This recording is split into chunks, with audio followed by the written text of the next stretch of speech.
Arguably, I just look great. So, They make a very good point. thank you. Yeah. Thank you. Hi, So, everyone. Chantel, tell us about how you're doing and where we can find you and things you're up to these days. I am findable in all sorts of places, largely at my handle. Ta-da! That thing here. I play a lot of games.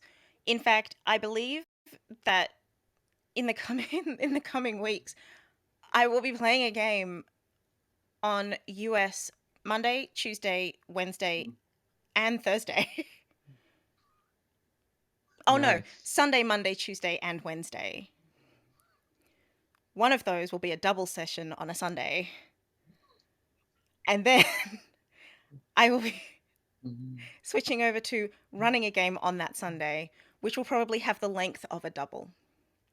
Oh, is that you're going to be? That's when you're restarting Monster Hearts? Yes, correct. Ah, very cool. And so Bother. it's a I'll have to watch the vlog. it's a it's a good time to be my internet provider. It's a good time. Yeah, so find me on Twitter at ChantelB, and I will be updating my link tree as some of these things that are pre-recorded and some of these things that are streamed will be turning up. Excellent. Jamie. That's me. I'm Jamie Collette. I'm at Muffin Manifesto on Twitter. You can find me on my website, jamie-collette.com. I'm a voice actor and director, and I'm doing this and more of this starting Wednesday week, not next week, the week after. We're going to be doing some Omens Rising, and I'm super pumped. Yeah, I've been watching endless anime and playing JRPGs, and definitely wasn't already doing that because I'm a weeb.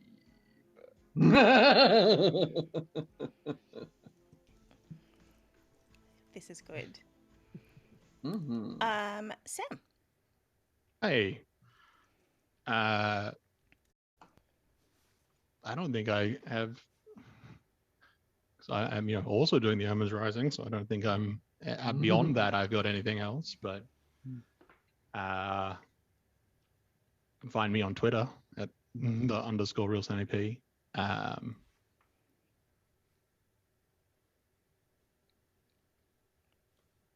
Sweet. I'm just trying. Yeah, I think. I just got. I got. I guess I don't say asked to join, but I guess accepted to a sort of a voice acting workshop group. Oh, very cool. That was which I saw and was like, oh yeah, that sounds good. And then when I got accepted, I hadn't realized it was like a limited placement thing. I just assumed it was like, hey, we've got a Discord, come join. And I was like, yeah, cool. And they were like, yep, well, we only wanted we're only adding like 10, 15 people. And I went, oh, thank you. Props to you, mate. Yeah, hi. Fantastic. So yeah, that was more exciting than I thought it would be. Yeah. That is wonderful. Exciting. Michelle. Yeah. Gosh. Trying to think. Okay, so when I'm done talking, you probably need to give an explanation about us all randomly babbling about Omens Rising and what that means. Okay. For those folks who are not up on the deets, as it were. But yes, so I'll be joining the gang. Omens Rising, not next Tuesday, but the Tuesday after. We're going to be starting a 6-parter, I think, if I recall correctly. But anyway, Chantel, who I've just put on the spot, will have all the details in just one moment. And yeah, so for those of you who might have been paying attention to my Twitter handle, let's hang on a second. It's backwards, so it would be right there. No. Well, no, not for me. No, so it's over there then. Yes, correct. Yeah. Okay, fair enough. Okay, so the microphone is there, so that puts everything over there. Got it. Okay.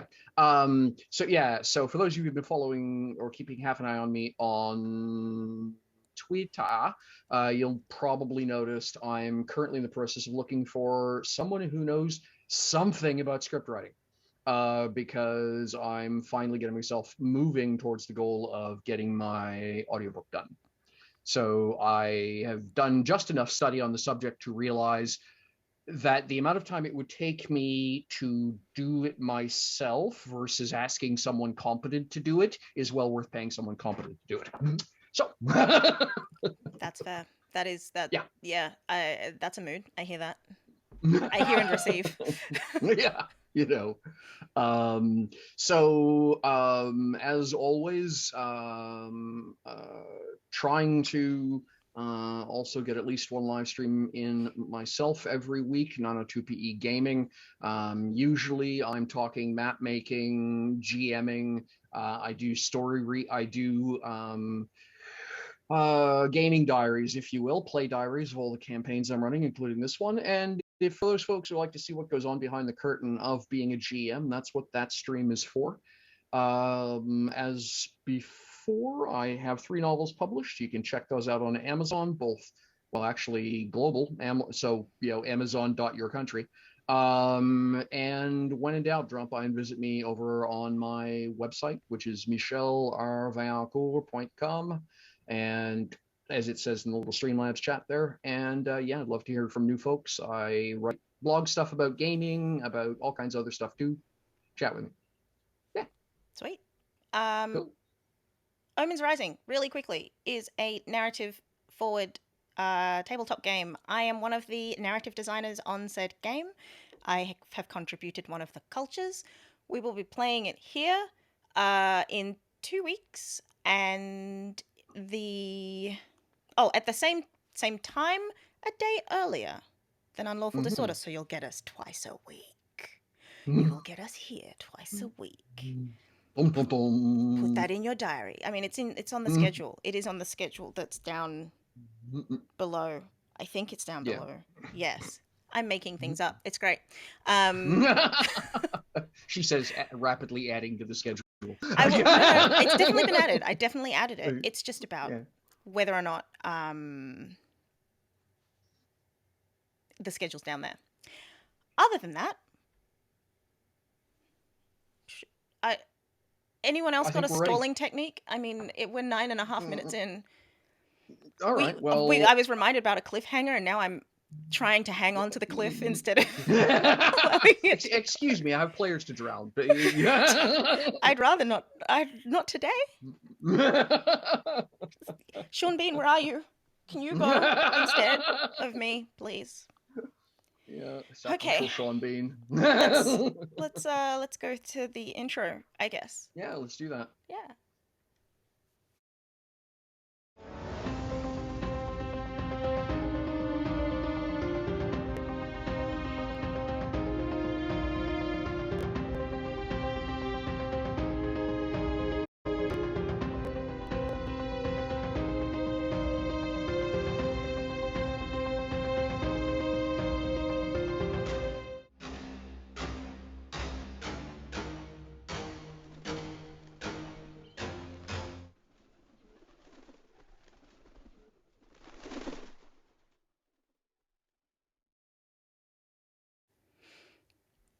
And we have returned to Sam. Right. Yeah.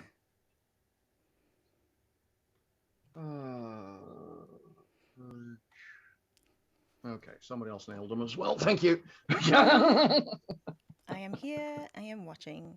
Very good. Yes. All right. That saves vigilant. me from. Yeah.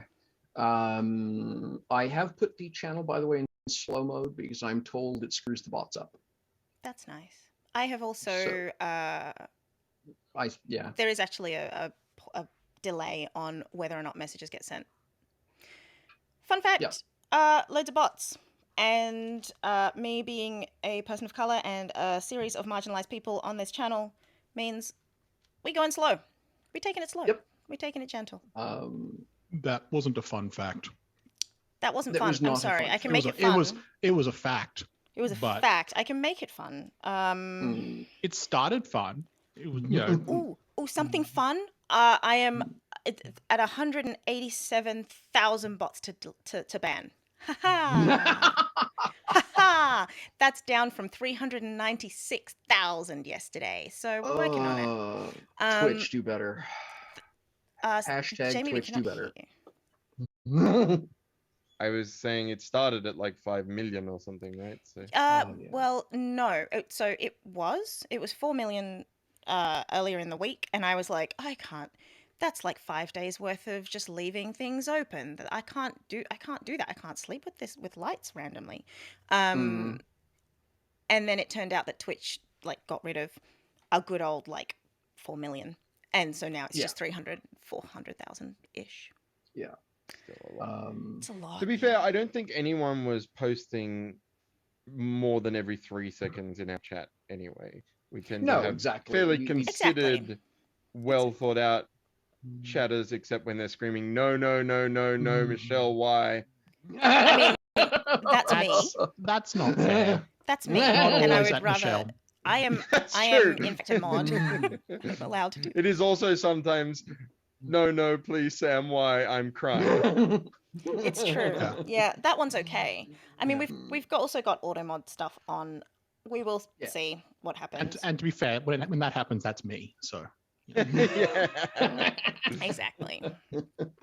Please hurt me. Ow, not like that.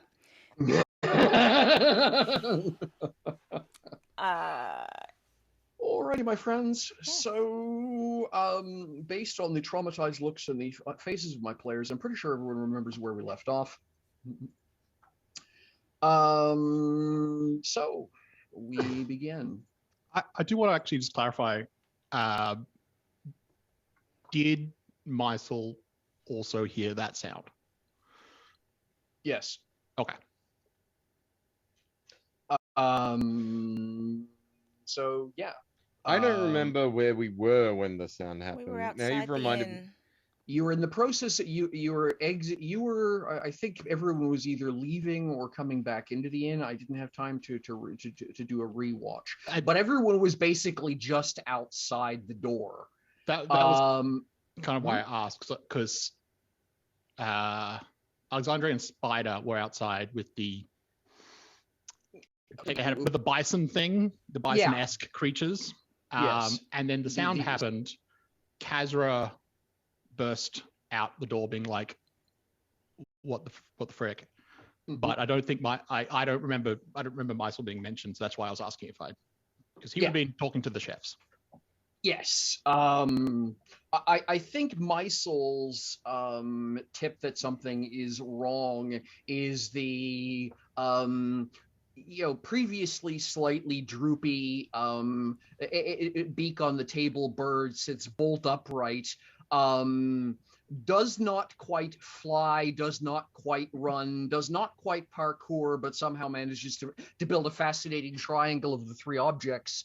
And I think you will hear the squawk, yell, whatever combination of sounds of why would you do that here? Yeah, so I assume Mysel is just behind Kaz. Yeah. Which means that just as you basically come up alongside alongside Kaz, then yes, you begin to hear the sound. So it's only when Mysel gets beside Kaz that he can hear it. Right. Oh, interesting. You're welcome. Oh, good. Thanks. I'm glad to keep these things interesting for you. I wouldn't want you to get bored. I'm not. So You can take some back. In fact, I'm a little bit overstimulated. Maybe. That's not how that works. No. That's just not how that works. No, it's not. Damn.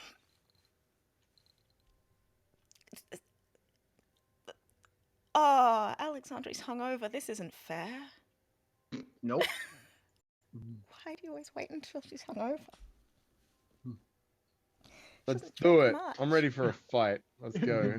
You ready You say for that as if this hasn't happened when she's been sober. It hasn't happened when she's been sober. All of these big pieces of information only happen when she's been drinking. Think about the mill. So- Think about that full 24-hour period. Sure, all right. I'm not saying it doesn't happen a lot when you're so, but I She's feel only like been it's drunk also happened. twice.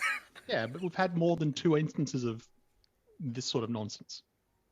This sort of nonsense. Oh, You know, Michelle. gestures vaguely at everything we've experienced. I mean, fair. Okay, fine. So essentially what begins to happen is, and for my soul and Kaz, by the way, Danny is away this week, obviously. She's got some personal stuff going on, so fingers crossed that she'll be back with us next week.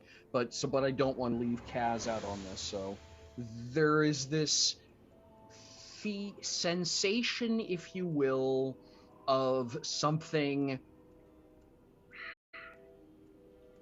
fraying at the edges. It's the best way I can explain it's like you're standing on carpet that's falling apart as you stand on the carpet.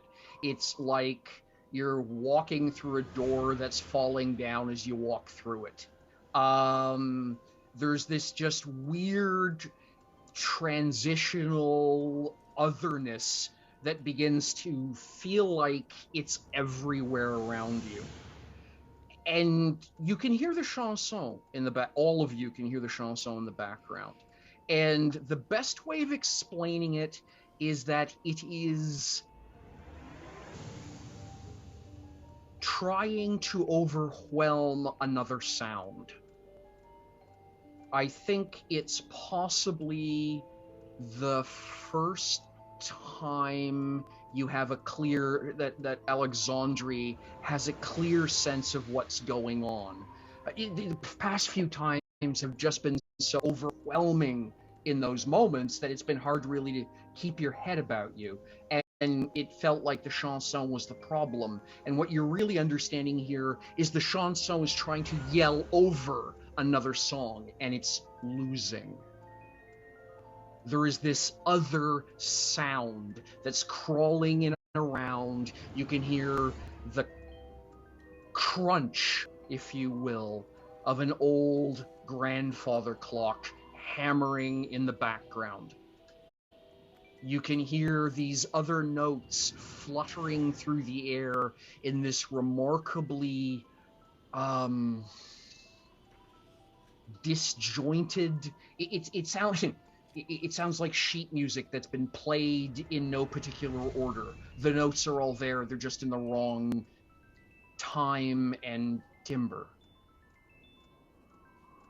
And it's like something not working around you. And then just as you're all getting used to that, it goes dead quiet. Until you're hit by a wall of water.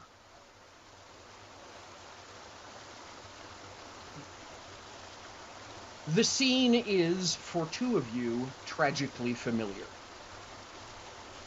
The problem, however, and I'm not, the difference is the perspective. You're not in the river. You're standing beside the river as onlookers.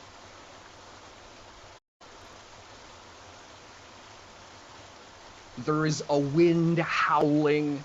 There is rain driving down. The rain sheeting against stone and tree like an entire marching band's worth of snare drummers in a roll. The wind is whipping and howling. Sheets of mist blow across. But I don't think any of you are really able to not see the center of the image, which is, for at least two of you, a recognizable young man and an unrecognizable young girl struggling against the current, clutching desperately to a log which has gotten itself wedged between a couple of rocks as this massive storm and a spring's cold water torrent goes tearing through this narrow gap in the rocks. and the young boy is desperately clinging onto the young girl, yelling words of encouragement to her, and you can see he's losing.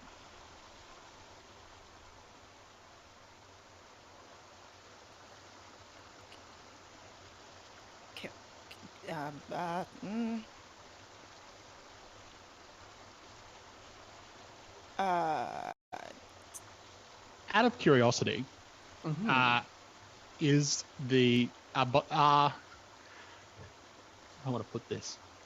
In terms of being recognizable, would it be the people? Would who is recognizable be switched for my soul? I think you would. The closest I can give you at this point would be that the young boy looks like a statue you've seen lately. But in terms of how my soul perceives the world. Ah, I see. Right, because you're not looking with your eyes. Prescience roll with disadvantage 1, please. Okay. Disadvantage 1. Can Alexander try to cast sustenance? As soon as I sort out Mysel's action, yes. That is nope, no disadvantage. Hang on. 13. A 13. For lack of a better way of putting it, both of these people seem familiar to you, but you cannot place either of them. Interesting. Is there a... When you cast a spell, Alexandria, is there like... Is there hand waving or chanting or something? I've forgotten sort of how magic works. By default, the way I do magic in Lanogiianes is all spellcasting involves, to borrow the term from the old hero system, a visible power effect. You have to do something, and it shows something happened. So you have to chant, wave your hands. You have to do something that looks like spellish stuff, and then there's no such thing as an invisible spell. Yep. There's a glitter, there's a shimmer, there's a sound, there's something that communicates power just happened. Yep, sorry, go ahead. You would see Alexandri would be sort of essentially creating what looks like a net, but it's a musical stave. Yeah. Like Spider reaches out to like grab your arm immediately and says, "No. He has to drown. He has to be saved." What are you talking about? And yeah, it's like crazed look in Spider's eyes. And almost on cue, all of you are hit right below the reality and just above the solar plexus with a baseball bat. And it feels like you are being grabbed by something inside of you and forcibly dragged through the forest. And the dragging involves mud, it involves desperation, it involves pleas for mercy, it involves a panicked thudding on a door, and then it all goes quiet, and the scene resumes. And you've seen this scene. Sorry. And you've seen this scene, but not from this angle, and not in this clarity. It's a woodswoman, old, a crone, face covered, firelight, pots bubbling. A young girl breathing, barely, on a cot. Lucas standing before her.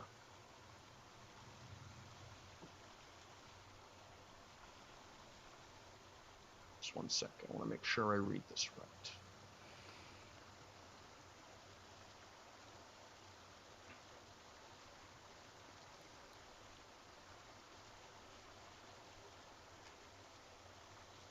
And Lucas is panicking. He's beside himself. And she will all but put her hand over his mouth to shut him up. It's the best way of explaining, right?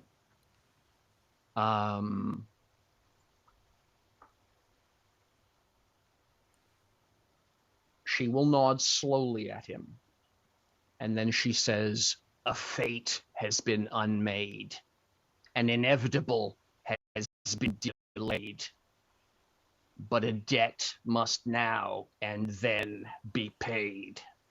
And as she takes her hand off of his mouth, he screams like someone has driven a hot knife into him. And in that horror movie kind of way, the camera takes an awful lot of time to look down. And what you see is Hell's own leprosy, surging from his feet up along his leg, the boils bursting through his pant leg, all the way up to basically his knee joint, a little bit beyond, and then it turns to ash, and he falls to the ground, missing that much of his limb. And you're all outside, desperately hanging on to the coat of a really confused-looking six-legged water buffalo. You're also all soaked.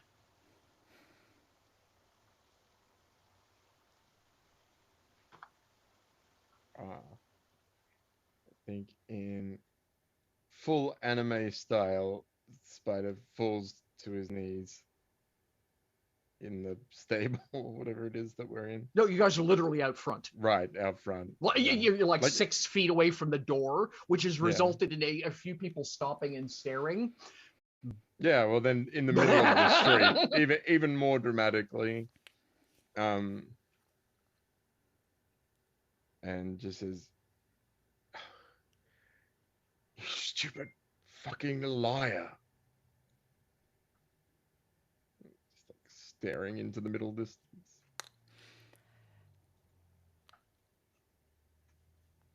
Who is the stupid fucking liar?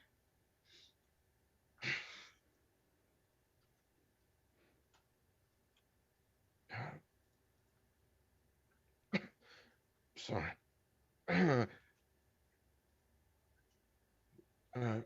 Lucas, obviously. Not you. Why didn't you let me help? It wasn't. It was the past. It wasn't. Now, You you don't know. couldn't help. You don't know.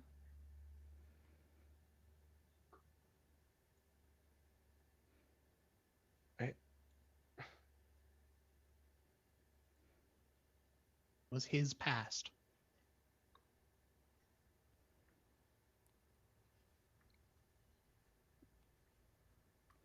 So? So that would be how he knows that it was the past. But that doesn't mean I can't do something.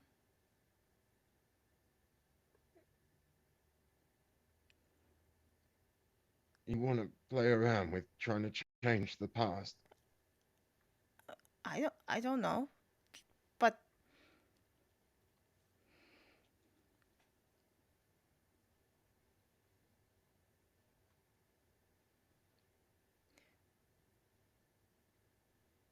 I never know time. When La Chanson shows me something, I never know time. So I don't know if that was the past. I don't know if that was the future. I don't know if that was now. We don't know. I know it was the past. I You was don't- there. You know it was your past. You don't know if maybe you're from the future. You don't know.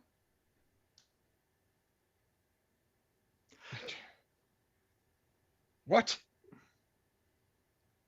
Your clock is wrong.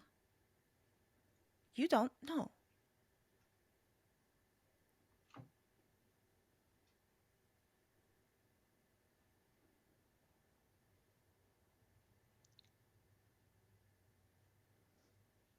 And yours is going backward.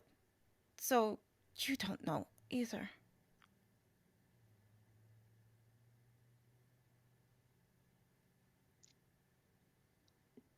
Not for sure.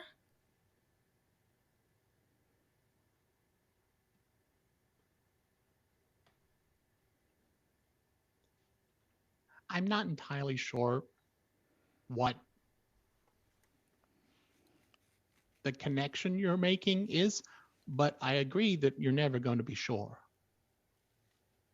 I'm fond of saying that magic is weird. So yeah, solid chance we're being shown an event in the past. Okay, so then if we're being shown an But- event in the past that has already happened, then what difference does it make if I try to help? Because I like who I am, Alexandria, and I don't want to be anyone else.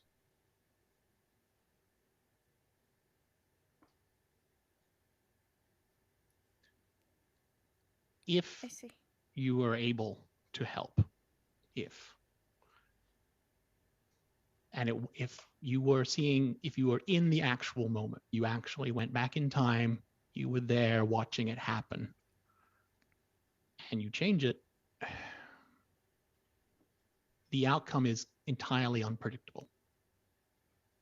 The outcome now is entirely unpredictable. Yes, but right now it is unpredictable how you will change the future. If you were back then, it is unpredictable how you will change the present.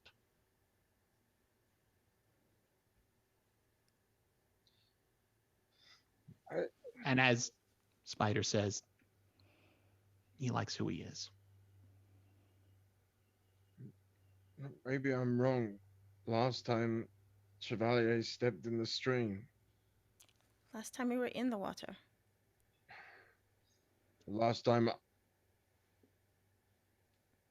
Yeah. I'm not saying the impulse was wrong. I had the same thing. Almost shifted into, I almost asked Hio to go grab them. I still don't understand why he had to lie about it. Why? So, this is what you didn't tell.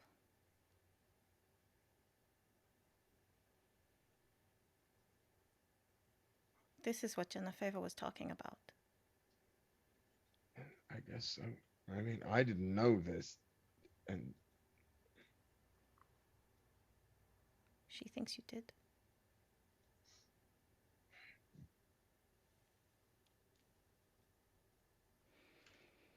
Lucas told me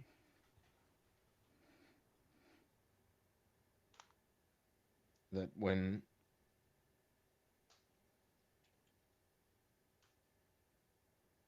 he pulled us out of the river, his leg got caught on a tree and crushed.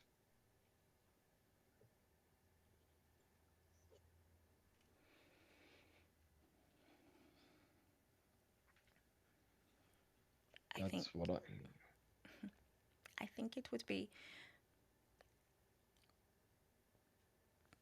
strange for someone to explain to someone, oh, by the way, you almost died, or you died, and a random woman in the woods brought you back, and now I'm paying for it with my leg. I mean, that's not... I'm not normal, but that's not normal. He might not have wanted you to worry. She seemed to indicate there'd be a second cost.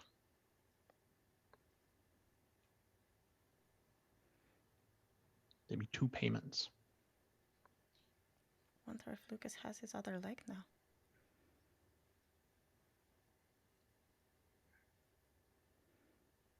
Time catches up to us all eventually, right?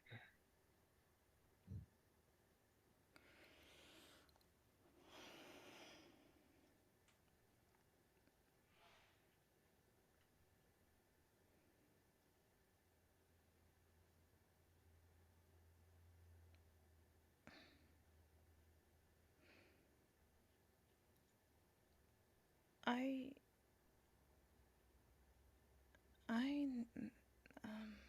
need to go to the Hall of Records.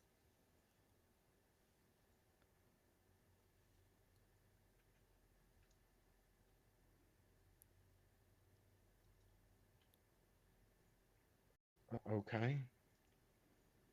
Reminder, you're all soaking wet.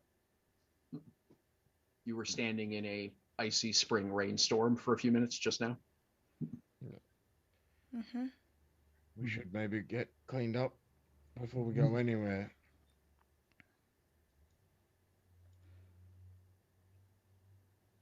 Yeah.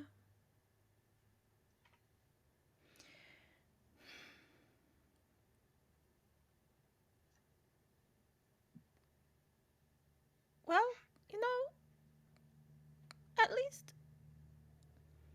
this time we're not afraid of normal things. What? Wait. I mean, What? small consolation, right? Uh-huh. Oh, it's not What the normal about stuff that was tying in murders normal? this time. I think that's her point. I see. I mean, Kazra likes to say that we get scared by normal things. This is not normal, so we can Ah, right. Yep. No. we Definitely. can be afraid of this one. Good. So Kazra has been attempting to pick her beak up off the ground for the past several seconds, so she feels much better that it's okay to be terrified of this one. Yeah. She's going to go find somewhere to dry off. Apparently, that much rainfall is not good for the plumage or the dye or the beads and wanders back inside. Makes sense.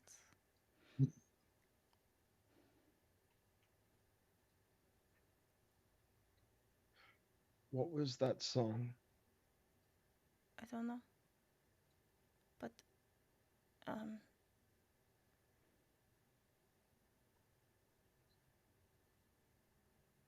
it's trying to cover up another one. I haven't heard that one before.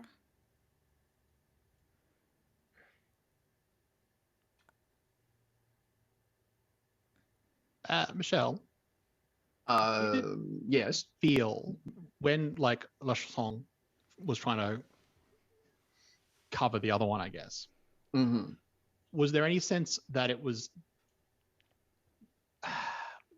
trying to be protective, or was it more trying to obscure?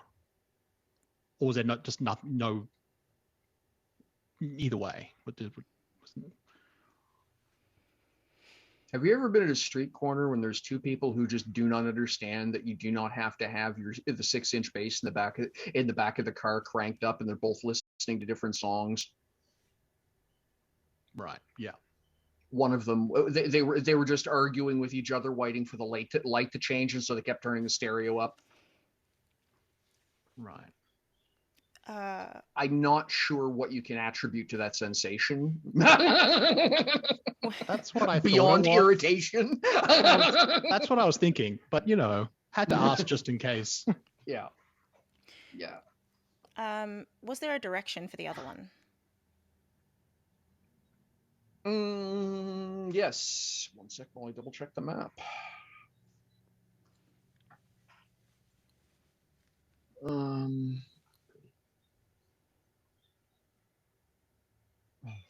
Do it again. Stop that. Stop that too. Thank you. You are there.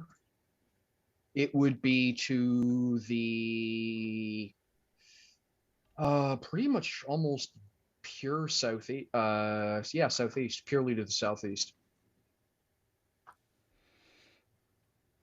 To the opposite direction to. Yes. Wait, so like pretty much directly back towards Shining Capital? Yeah. Interesting. Why?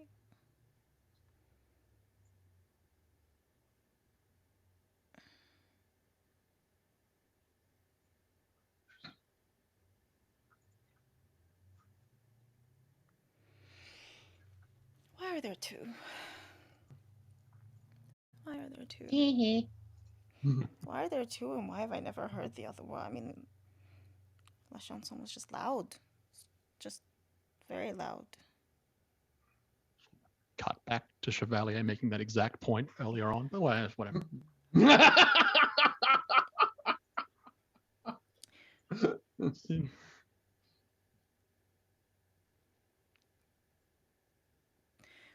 But it doesn't make sense because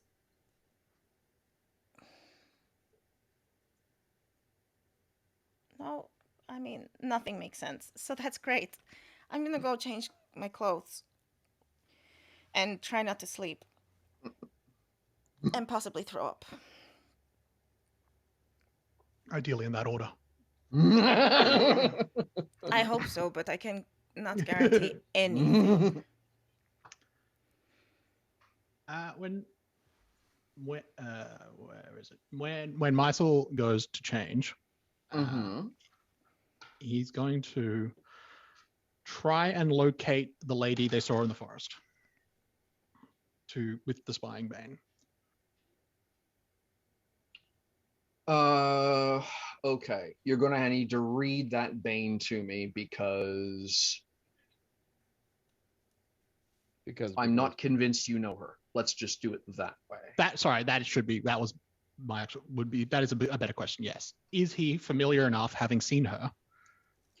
I dislike saying no. What I will say is probably disadvantage too. I mean, you've sort of got a taste of the magic in your mouth, as it were. Yeah, that's fair. But it's, for lack of a better way of putting it, the fact that no one was trying to, that you didn't disrupt local reality. Everyone was just trying to figure out how you all simultaneously got drenched. It was longer in your head than it was here, for lack of a better way of putting it. So, wow, okay, that was still a really good roll. All right. So that would be maths is that's like 34. Wow. Okay, that is a great. It's two. I rolled 2 8s, a 9, and a 10. Oof. And then 18 on the d20. Yeah, no.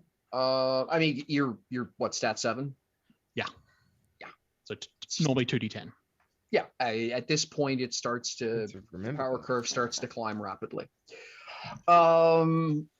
So.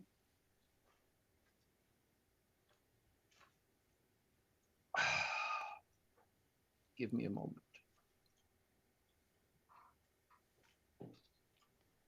You are going to I'm going to immediately ask you now to do a logic roll, because it's going to literally change how I give you the information. There it is. 20. Oh, okay. 25. Wow. Well, excellent rolls. Exploding. You are dealing with something that is not human. What you are because what you're scrying, your spying gives you is allegory. In other words, you're not looking at a person, you're looking at something much more raw and primal than that.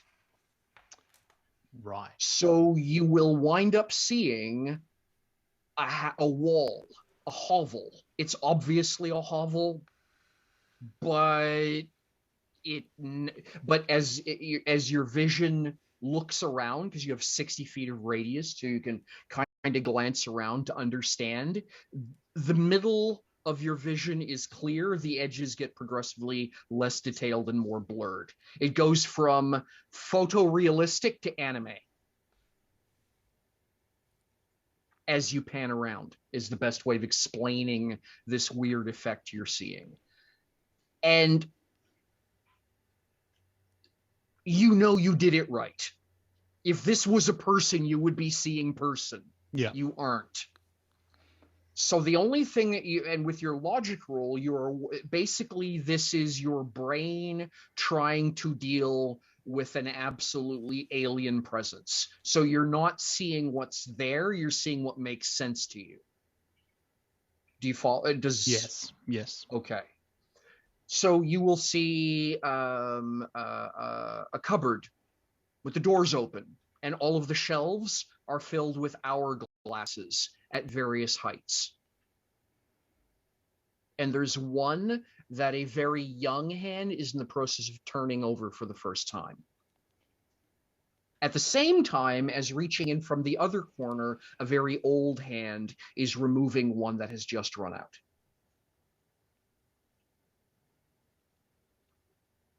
And then, so naturally you try and look at one of the two hands, right? There's got to be a person there, except there isn't. Instead, what you wind up seeing is a spinning wheel turning with a gold thread that's going straight from the wheel. It comes off the wheel onto the drop and straight onto a tapestry where there are knitting needles moving by themselves. Knitting needles are not used to create tapestries. Okay. Okay. You've seen enough homespun cloth. You know how this works. Knitting needles have nothing to do with the process, nor do you usually use 5 of them. There is going to be a banquet for one sitting beside a spoiled baby bottle.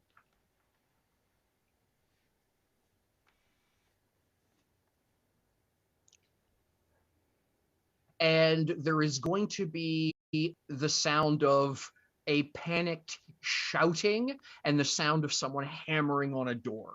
You will not recognize the voice.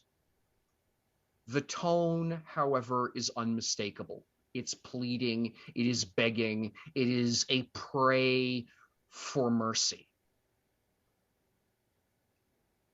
And for lack of a better way of putting it, the entire room focuses on that sound, and all you can see is the door. You no longer have control over what you were looking at, and you see a middle-aged hand wearing sort of a longish, those sleeves that say, I have so much money that I can afford sleeves that would bankrupt small countries, but also render me incapable of eating soup, so I have someone paid to feed me too.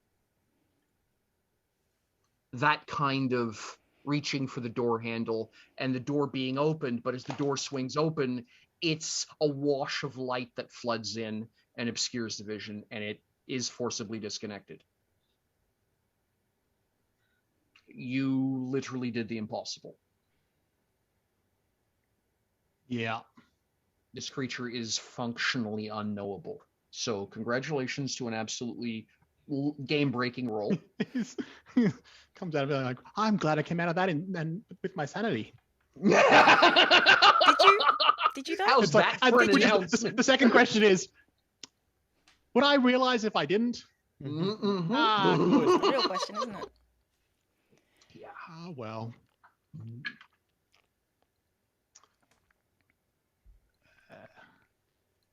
He's probably finishing getting changed into a different, which is probably the outfit he met the group in. Yeah. Changes back into that to let the other one dry. Okay. And he's just sort of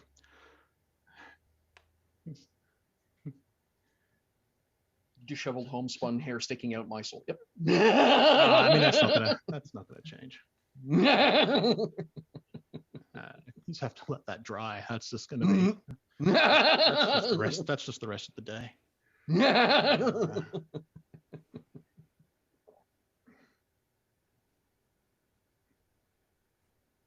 But yeah, there's a definite sense of the enormity of that, just sort of like in everything he's doing now. He's just like, okay.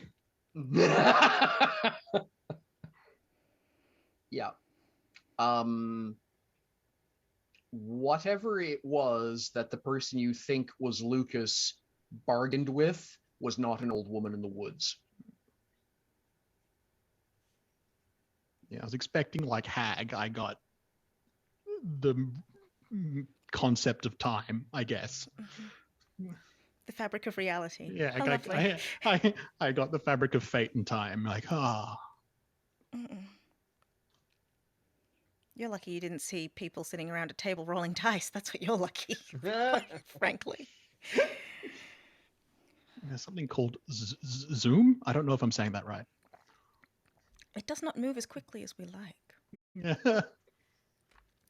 Michelle has frozen, I believe. Oh no. We're almost an hour in, so the timing is correct. The timing is indeed correct. There we go. Changes nothing. It is at least consistent.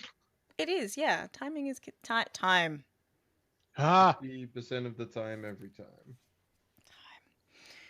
Shall we take We should, yeah. take a Let's break do that. while we should, space and yeah. time That's it. reasserts?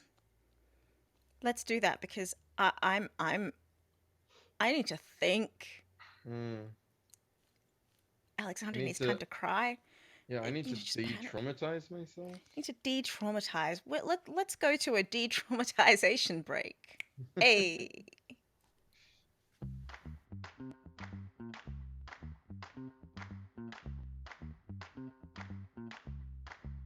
Why hands?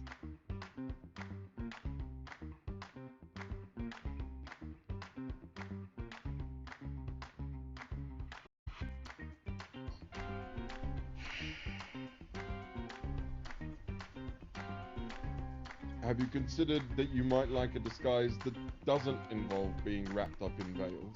Yes. Will you let me do your makeup? No.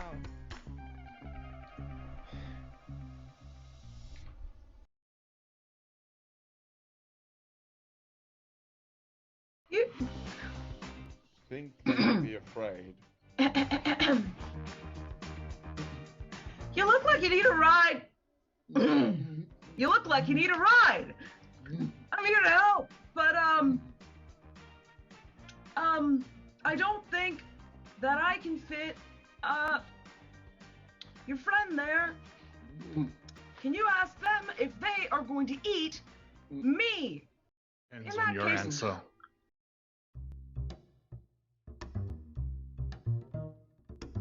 My name is Michel Vaillancourt. I'm the games master and storyteller for Unlawful Disorder.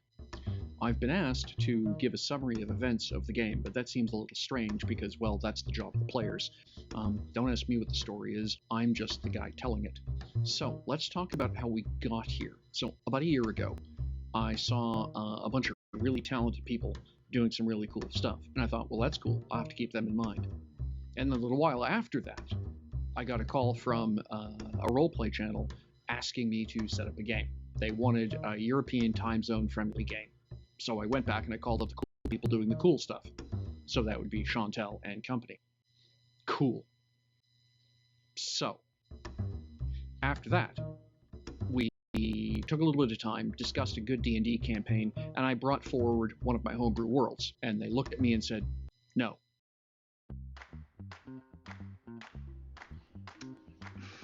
You're sure he's not gonna eat me?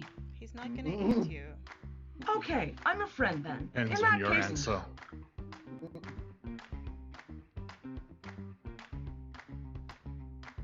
It's not the name that's on the bounty, and that's all that matters to me. Okay. Now I just have to remember to respond to it. Well, you'll do that, won't you, Aerith? Aerith,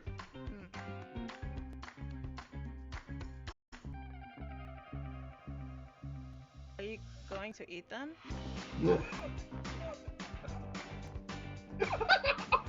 Considers it. By the way, you have no clue what she's on about. Like, you've never seen one of these things before. he's a vegan!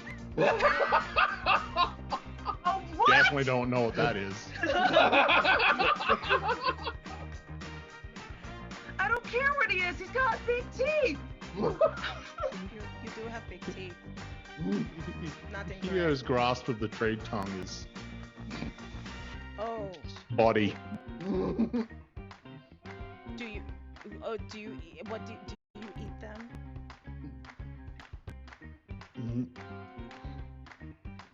Sort of looks back up. I will not consume that person. Could you be a little more generic and just say you're not going to consume anyone in the city as well, just to make it easier. That'd be great. So reverting back to Elvish, like Just try. language. know? I'm not gonna eat people. I know you're not going to eat people. Language is hard. I know. Just say it the way I'm telling you to say it. I'm not going to eat the city. I'm not gonna eat the city. I'm not Yes. gonna eat the city. Yes. I'm not gonna eat the city.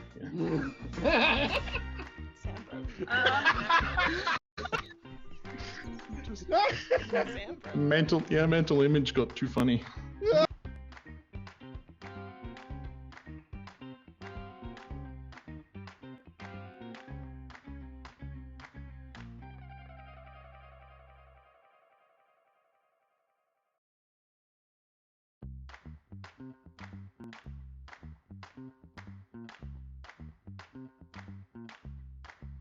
Why hands?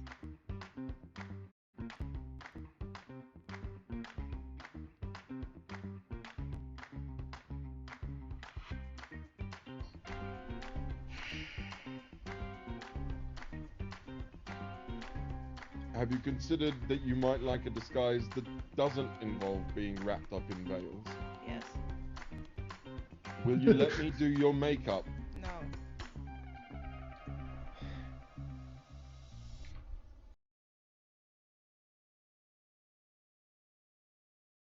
You... Think don't be afraid. You look like you need a ride. You look like you need a ride. I'm here to help, but I don't think that I can fit your friend there. Can you ask them if they are going to eat me? Depends In on that your case- answer.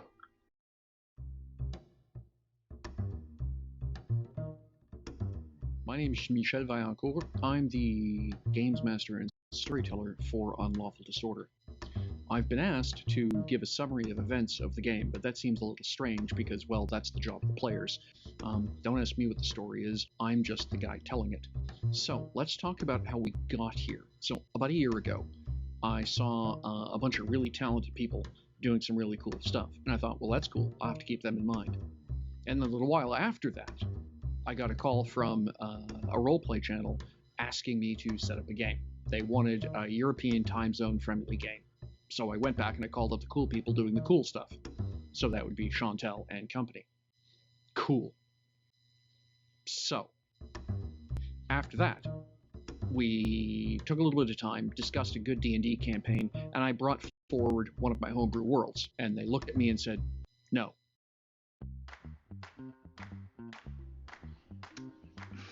You're sure he's not gonna eat me? He's not gonna eat you. Okay, I'm a friend then. Depends In on that your case, answer.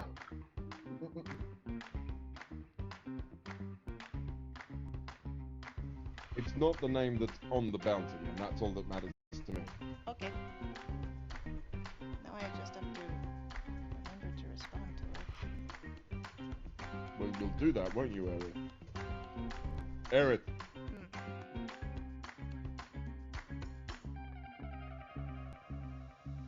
Are you going to eat them?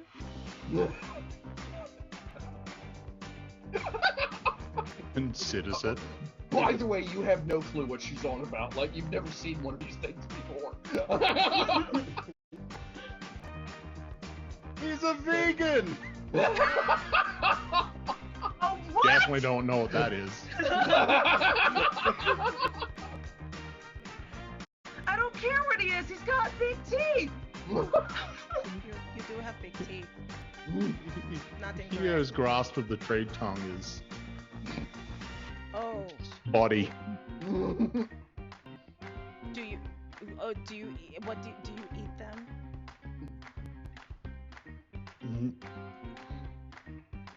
Sort of looks back up. I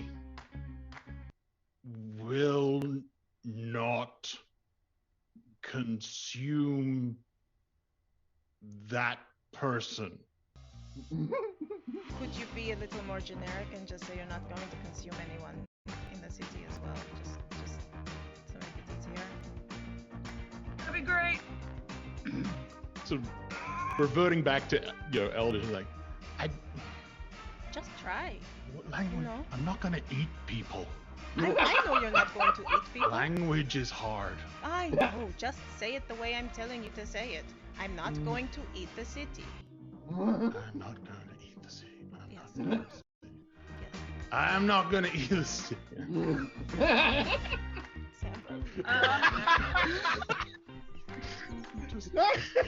Mental image got too funny.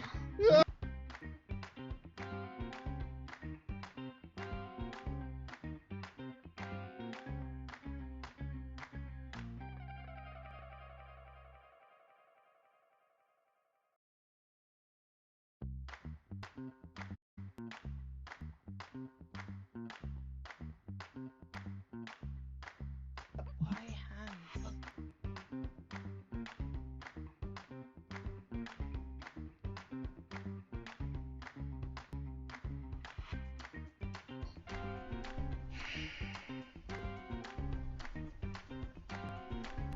Have you considered that you might like a disguise that doesn't involve being wrapped up in veils? Yes.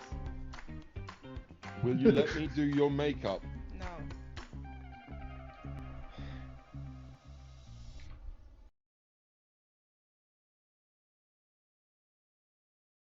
You. Think they would be afraid. You look like you need a ride. You look like you need a ride. I'm here to help, but I don't think that I can fit your friend there. We have returned. We are back. We have. So what was the last thing y'all heard from me before everything ground to a unfortunate halt? Oh dear me, you're I asking. remember Sam saw the fabric of time and reality and managed Mhm. to retain his sanity. That was cool. Yes, right. Okay. Yes. I think I was waffling on with something and then Yeah. realized that you had frozen. Correct. Yeah. No, I noticed because I tried to answer you and literally nothing was happening. It was like, oh. And So, that was the yeah, point at which I alright. went, hang on, frozen. Yeah. So, okay, then, fair enough. If you recall what it was and you need a question answered, because of course I just get so irritated with that, I've totally blanked about what the subject of conversation was, and we'll keep going. You have asked 3 neurodivergent people to recall what happened more than 5 minutes ago. I'm desperately hoping someone in the audience also noticed. Yeah, audience. Oh, that's a thing. We have one of those. Participation. I don't think we asked any questions when you were frozen. No. Okay, fair enough. I think we picked it up pretty quick this time. Yeah, we noticed. Fair enough. So, yes, you are very aware that, like I say, that whatever it was that Lucas was negotiating with was not a cronely old woman in the woods. Let's do it that way. Mm-hmm.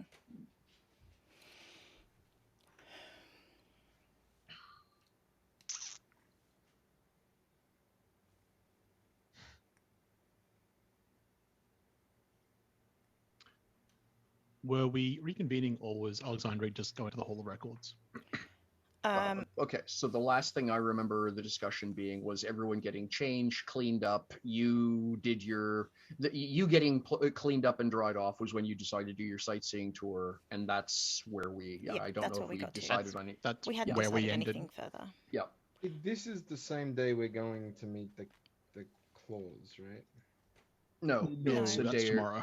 Yeah. Oh, okay. It's tomorrow at the earliest. It's from tomorrow Yes. that I can start checking to see if they've left a note. Yeah. Alexandre has something that I would like to do. She would like to do. Mm-hmm. Pronouns weird.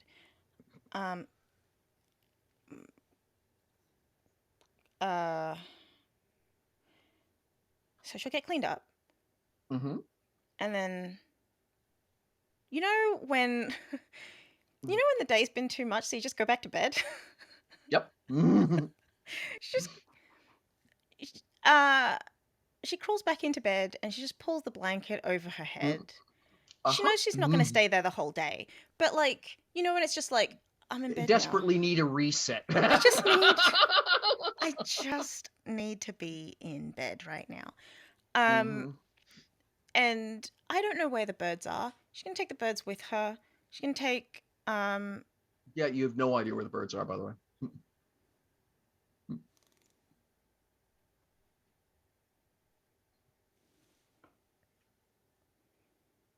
wait, what?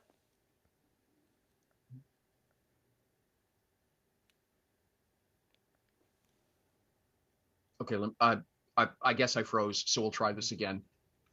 You have no idea where the birds are. I think we got that. I think they're just Oh no, you didn't battling freeze. with the concept. I froze conceptually.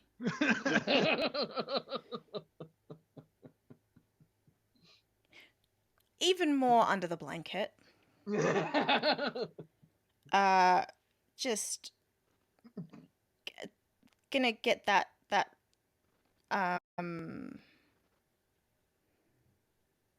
trinket that Reneshe gave Alexandre, and just lie in the dark and be like, why are there two? Why are there two though? Why do two exist? Two should not exist. Maybe the same thing happened, like with where are the birds? Where are the birds? All right. Would you like to remind the audience exactly what yon little trinket does? Functionally, as far as Alexandria is aware, nothing. It just puts out little musical notes when she talks to it, right, in the dark. Yep. Which is really nice. And soothing, surprisingly soothing. Yep. So that's just what she's doing.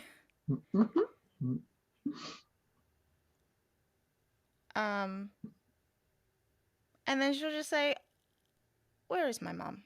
I wish my mom were here. That would be nice. I miss my mom." And that's pretty much what she's gonna do. Just like, and then be like, "Well, okay, where are the birds though? I have to go find the birds."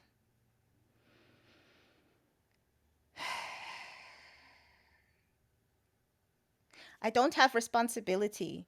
I don't have responsibility for things that nobody tells me how to do. But now, like this parenting thing, like like how does that work? Do I have to look for did the birds just fly away? Did they just want to be gone?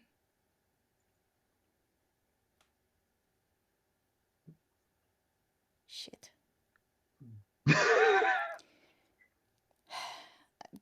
Okay, I have a responsibility for that one. Okay.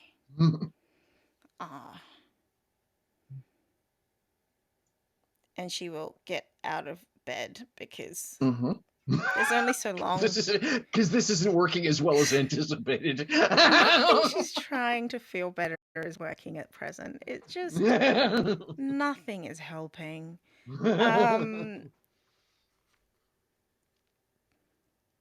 Scramble. Oat. Where are you?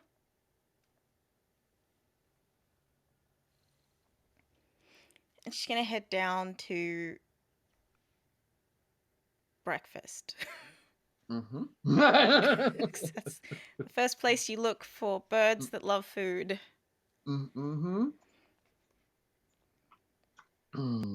So it has by this point transitioned from early morning towards mid-morning. The place is largely quieted from the initial frenzy of everyone, the folks who are getting back on the road, coming down, getting breakfasts, getting packed up, everything moving out.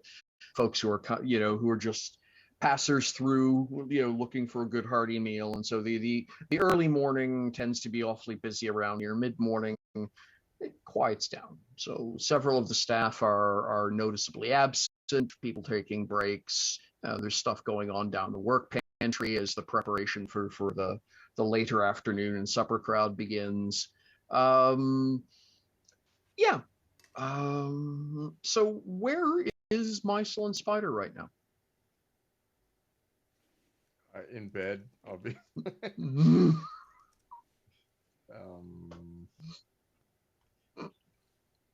No, I think Spider did go and get changed. Though that actually, no, that's tricky because I think I only have one outfit that like is appropriate for Switch. Uh-huh. That would be the one dripping on the floor currently. Yeah.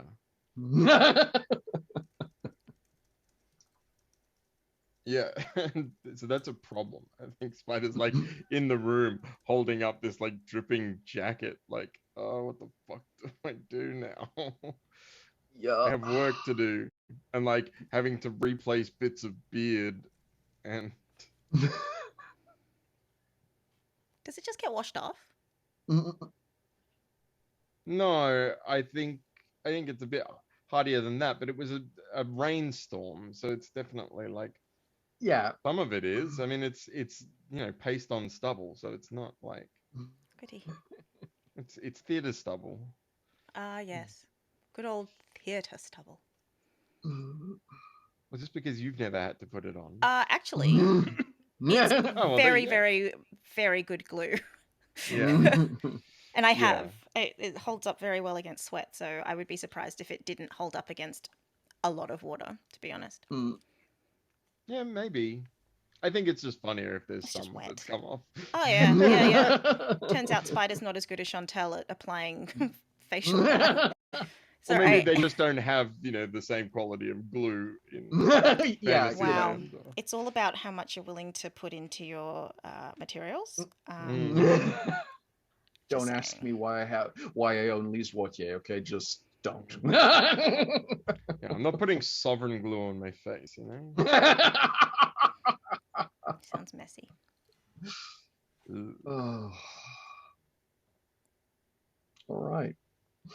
What's Mysel up to as Switch critically surveys his lack of accessible resources? I think once Mysel's changed,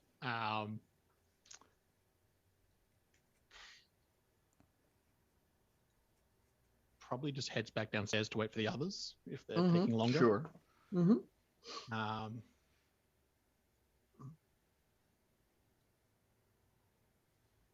Might go back and have a chat with the chefs, probably. Yeah, fair enough. Until the others got back down.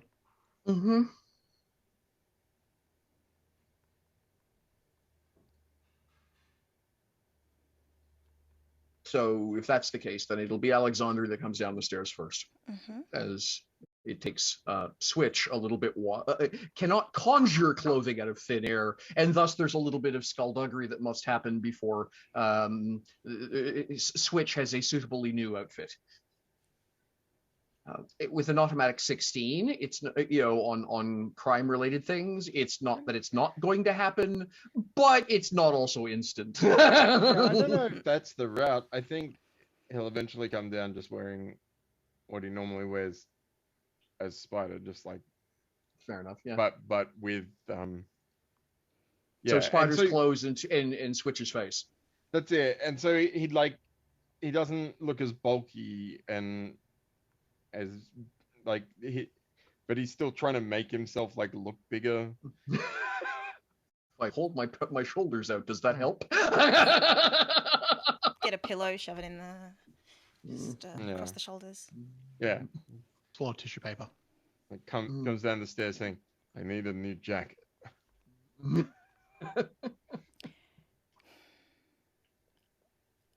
Okay.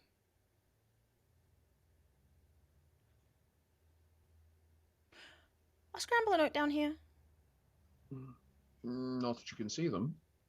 Are they swimming in the eggs? Are there any eggs? Is anyone screaming because there are birds in their eggs? Nope. I don't know where my birds are.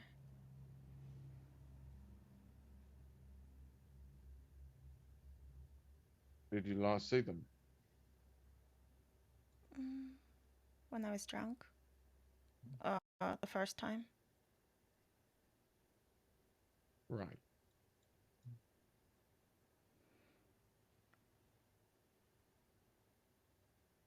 Maybe they just got sick of me getting sick and they just decided to go.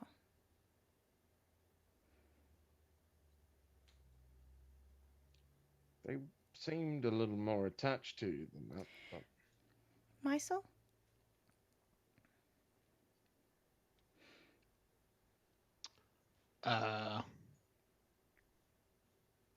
Would you mind looking for scramble and oat?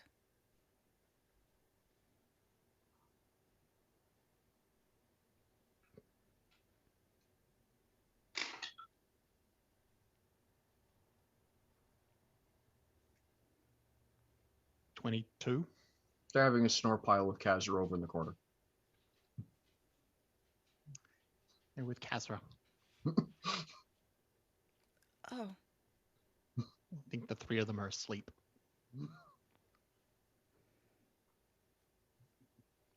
Okay. That's fine. That's good. I suppose they're all birds that can perch together. Flock. But not made of the same feathers. They're not made of the same materials at all. But you know, that doesn't mean that they don't share a culture.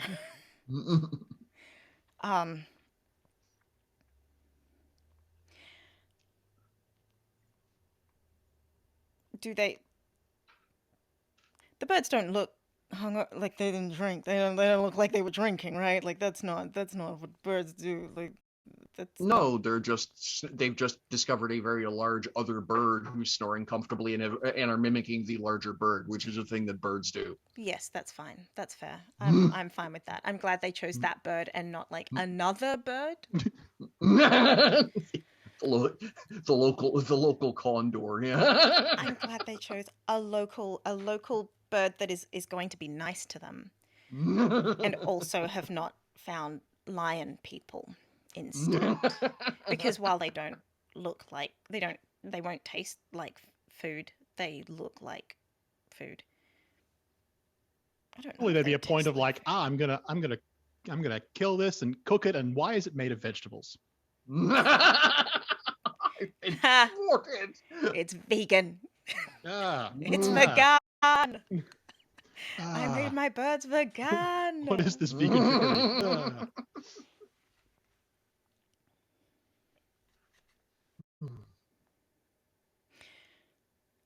Well, that was an eventful morning.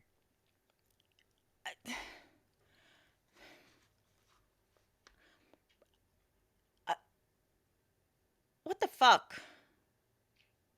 Don't look at me. It's your song. It's your clock. Oh, this is not just a song. That was not just. There's No. more than one.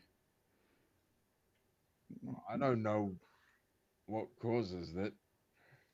We literally did nothing. We just walked out the door. That's a good point. We are dealing with some very, very powerful. I don't even know if entity is the correct term. Concepts might be better. I tried to find the lady that your brother had talked to.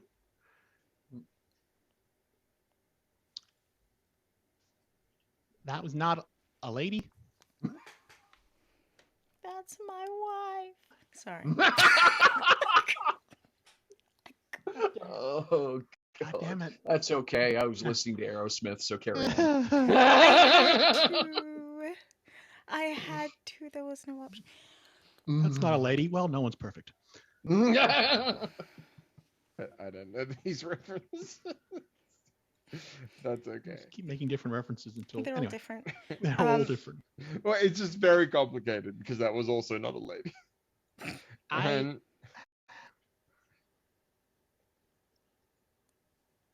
I tried to find her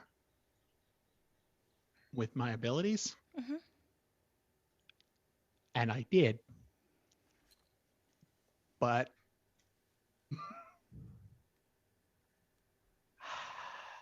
how do I describe what I saw?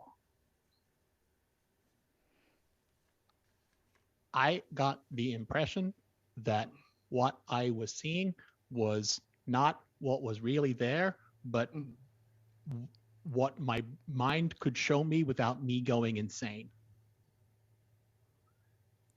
What I was looking at was not a person or a thing.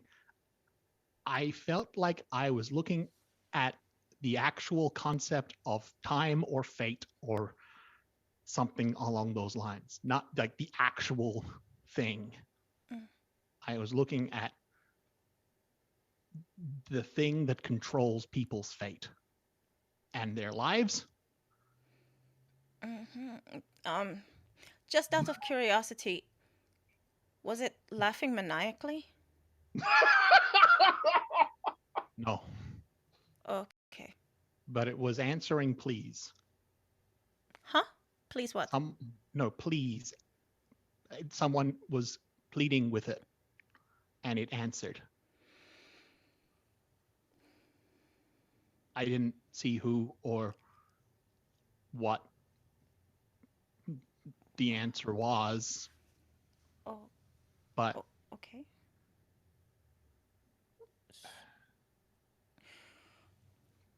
like I said, what I was looking at felt like it was being filtered so that I could look at it and not go insane. So,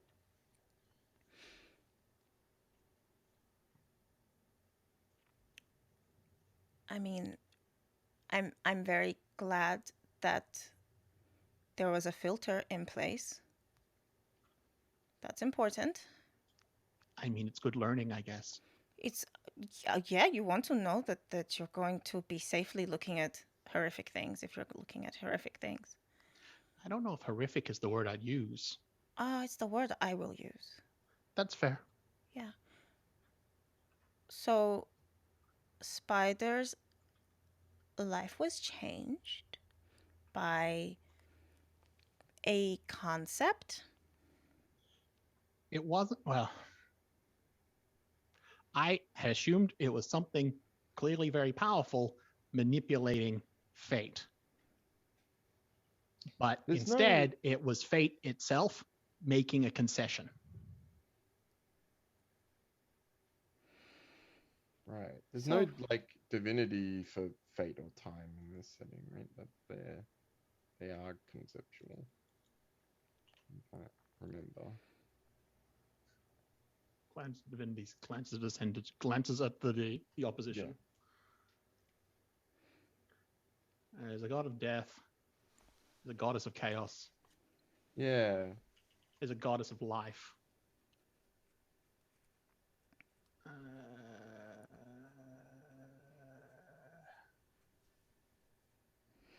What I don't understand is why you. Why me? Mm-hmm.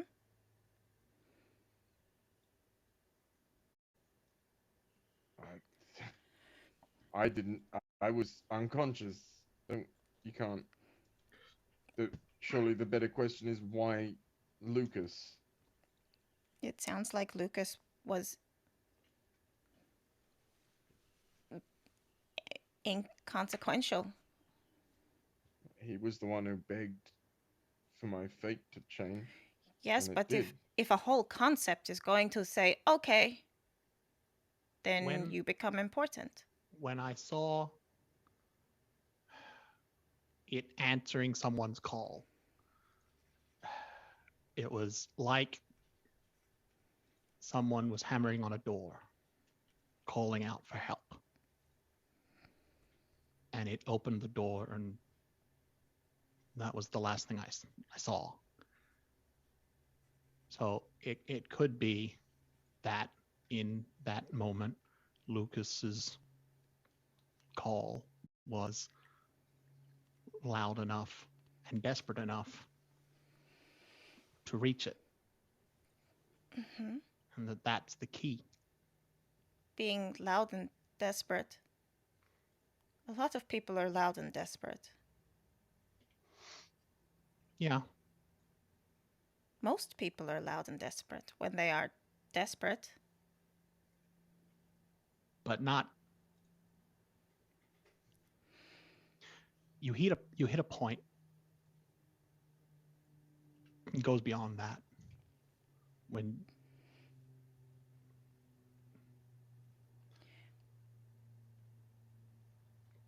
like most people are desperate for something, and that's just regular. That's just your regular level. But sometimes when some things like what happened to Lucas, when that happens, in those moments, it becomes more pure, I guess. It becomes more all-consuming. Yeah, but why? No, sorry.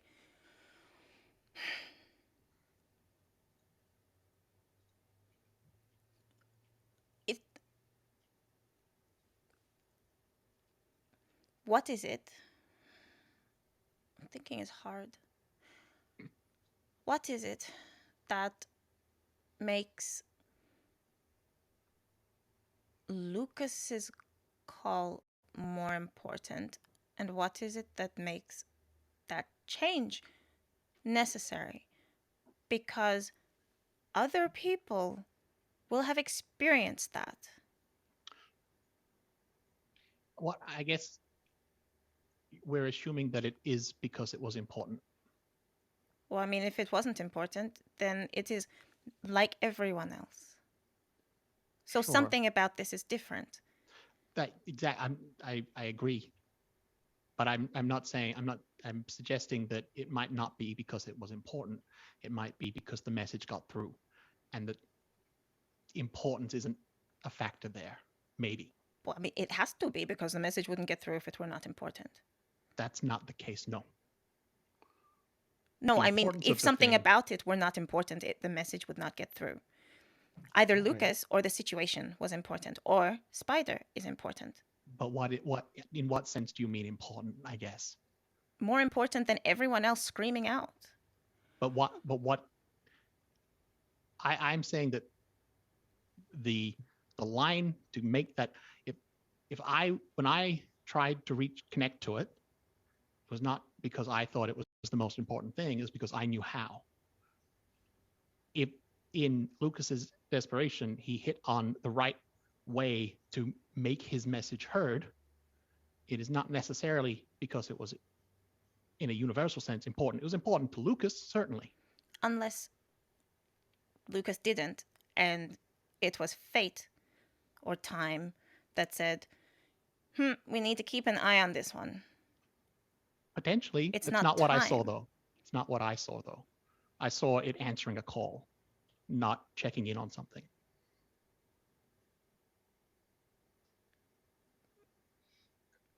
I appreciate what you're saying, Mysol. This is more philosophical, of course, at this point. My bigger point is to try to express just how the enormity of the situation, and that means that there might not just be two things on that level, the song and the other one, but three: I don't know song, if the other one, and fate. I don't know if La Chanson is even on that level. I mean, I haven't tried. I'm not sure it's not. No, I'm not If sure you it's want not. But my guess as to why this time, why it was more important, mhm. then you're gonna have to start believing that the song is big enough. Because I think you're the answer.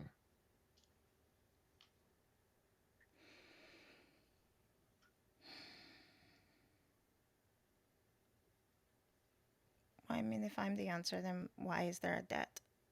Why isn't it just happening? Surely the debt would already be paid.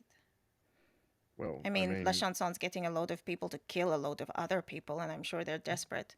So, well, when the song asked Hio and Mysore for help, it had to offer them something.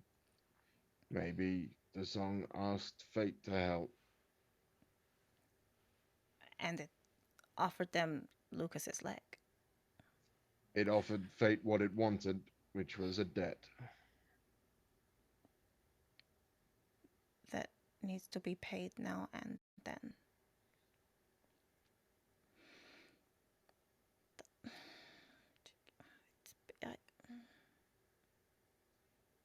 Yeah, it's pretty inscrutable, I'm not going to lie. But, I mean, we're talking about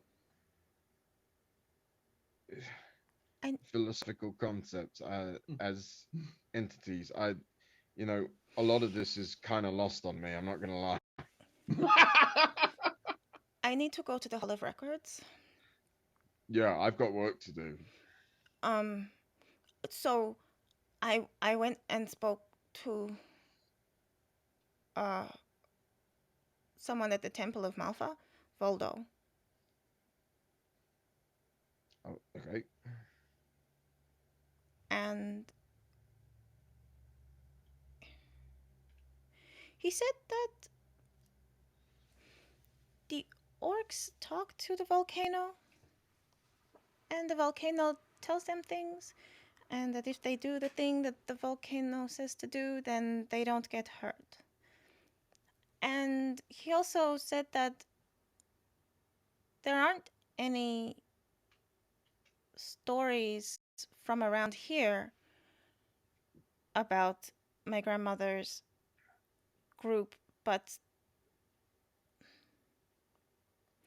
that they were quiet when they were here. No locals wrote stories about them. All of the stories come from the capital.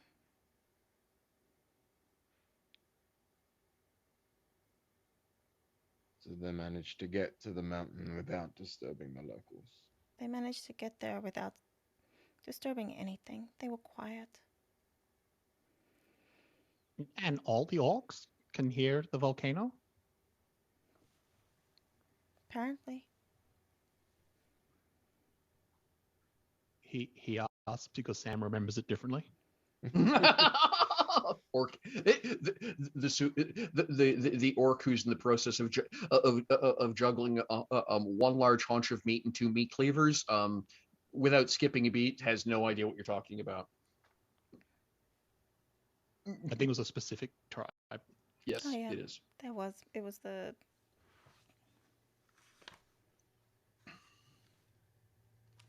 Where did I write it? I want to say poison ash because I thought it, but I just remember being the one that was closest to in that It's direction. the one that's... Yeah, it's the one in that direction. Not the ash never read the poison or something. Yep. So yeah, ash to burn in the opposite direction. Mm-hmm. Yep. I cannot find the name. That is because you were not given a name. I was not given a poison, name. Yeah, no, the poison ash, the discussion about the poison ash is that they're the one clan that none of the other orcs really will put up with because they're all slightly weird. But I'm pretty sure that you were told that the orc tribe that can hear the mountain is much closer to the mountain. Yeah. Okay. Might have been So I wasn't confusing actually those two given a things. name. That's why. I thought it was like they're weird. They talk to a mountain. No. No. Okay. Yeah. But I need to see what's in the records because if they passed quietly, I'm not sure if they passed at all.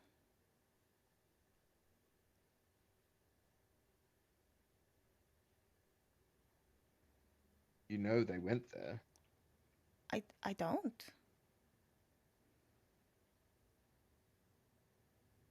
I know I was told stories about them going there.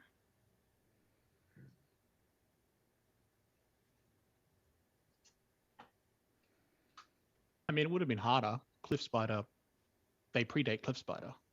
Yes. Hmm. So they wouldn't have been a centralized location for them to go through this area. It would have been a lot of... Would Alexandria remember any stories of the locate, like what would now be Cliff Spider described? This is actually kind of crucial, and Alexandria has been pretty erratic in her memories. So I will actually ask you to roll your learning. Hmm.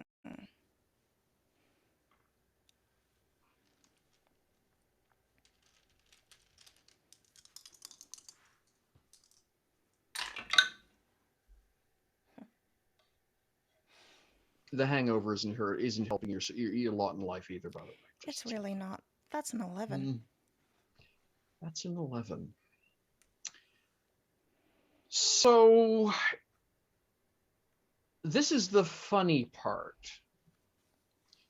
Your grandmama insisted they'd gone through a very small town that was at the location that is just that you think matches Cliff Spider. That's the reason you came here. You're retracing your grandmother's route. But it could not have been here.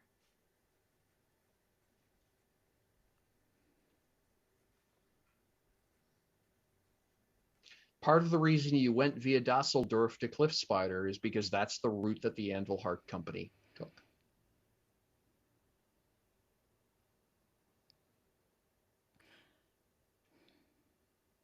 I don't regret getting drunk. I do regret it not helping.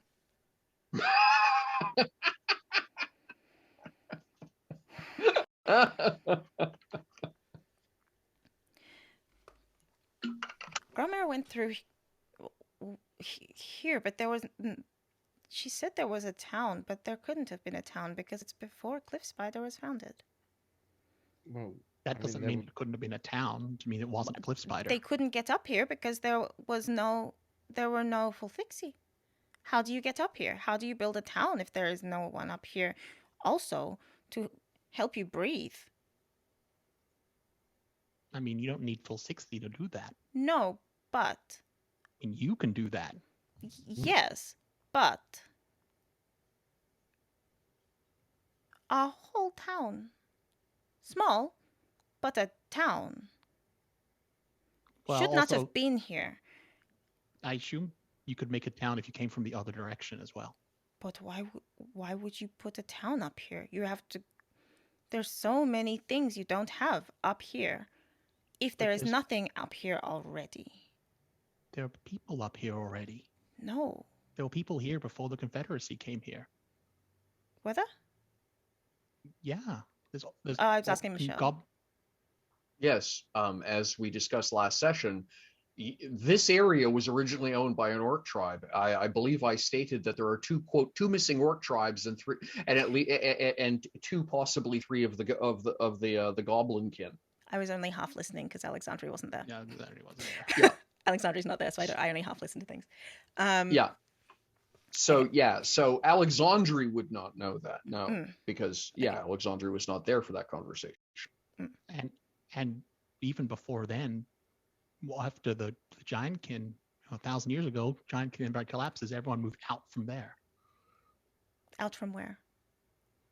The Giant Kin Empire, which was so centralized. And some people were further out, but people closer in, some of them just left, steadily got further and further away. Yes, they went to get rice and fish and a volcano. The volcano does not make sense unless you're going to cook the rice and fish. Wait, you mean rice and are you talking about? Oh, you mean the three main... Yes, the three... Does this make sense to you, Rice? I make sense to people sometimes.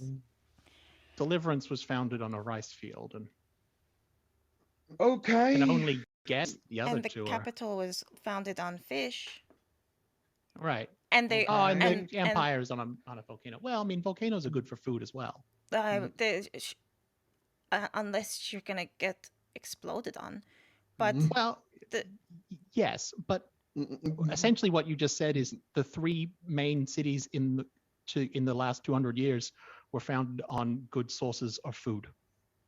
well, I mean, an active volcano is a little bit more risky, but that's not the Yeah. point right now.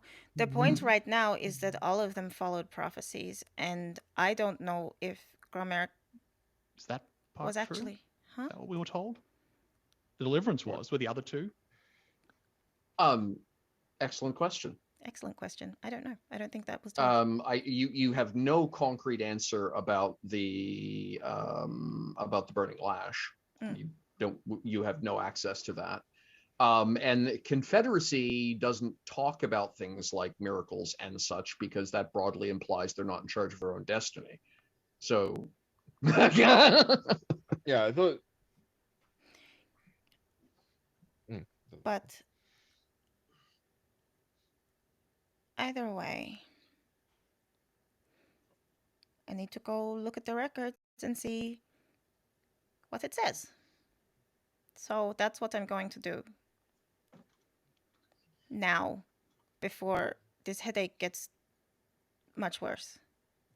Okay. So I think it's going to get much worse. much worse. Would you like some help? With my headache? I mean, either or, really. Okay. Yeah. Sure. I mean, yeah. I haven't been there, so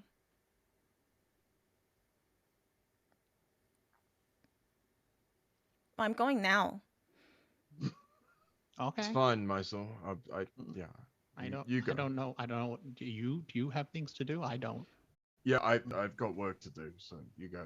Okay. Otherwise, I'm just refreshing my organ. Oh, you can do that if you want to do that. I can do more than one thing. Really? I mean, doing that. Let's do this. You could. Okay. Heading to the place of records. Yes. So, which is essentially in the Thunderstorm area, right? So, excuse me. So, Founders Quarter, not far from the Gavernois residence is this is the one of those sort of, they have them in every record keeping is everything to the Progress Confederacy. You can't claim progress if you can't document it, right? And so every settlement of any size that can basically justify a wall going around it gets a hall of records or the equivalent thereof. Excuse me. So you will make your way in. I'm curious, are you going as Alexandri or the Sinru, or are you going under a different name?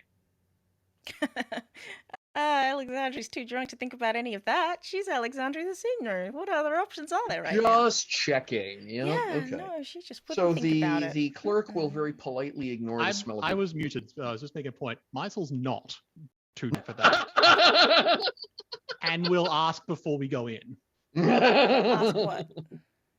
So when we go in there, just so I'm clear, are we not giving names or what? Who are you today? Given that this is a Confederacy official, these people are Confederacy officials. So if you give them your actual name, it will potentially make it easier, but then they'll also know that you were here, and which means that information might get back. Something wanted poster. Okay, well, I will just use one of my names. I don't remember which name I used before. mean, I don't think we've used a name with them before, so Yeah. I, But hmm. but yeah, Mysel, something wanted poster. Anyway. Oh, is there a wanted poster here? Uh-oh. did does the wanted poster have pictures? No, it does have names though. Yeah. So, largely not your name, possibly. largely the problem is that no matter what happens, I'm going to be asking specifically about something. So, there's only so much I can do. Do you want me to ask instead?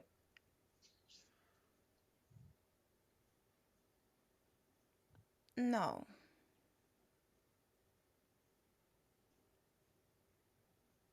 Because I think no matter what happens, I will butt in. So I should probably just start out asking. It's good to know who you are.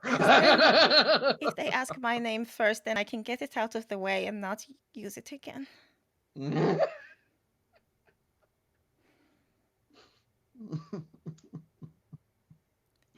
All right then. Still So dressed you'll as a go to- sinner though. Yep. Because clothes are wet. She has to put on other clothes. Yep. Mm-hmm. Yeah. All right. So you will enter the Hall of Records. There's going to be a very stern face. Your very typical stern, hi, I'm the guard standing by the door. Who, by the way, is looking around very oddly periodically. And I will ask, because it's you all have other things on your mind, so you might not automatically notice the quirk. I will ask both of you to make perception rolls, please.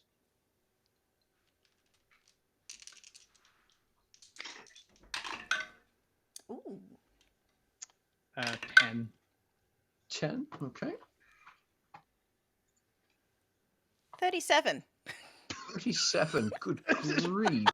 I rolled a nat 20 and then rolled a 12. I didn't need that plot line anyway, really. I mean, No, who needs it? Let's do some skipping. We're at the volcano now. So it actually does have a relatively high target number, and the reason is because someone's already painted over it.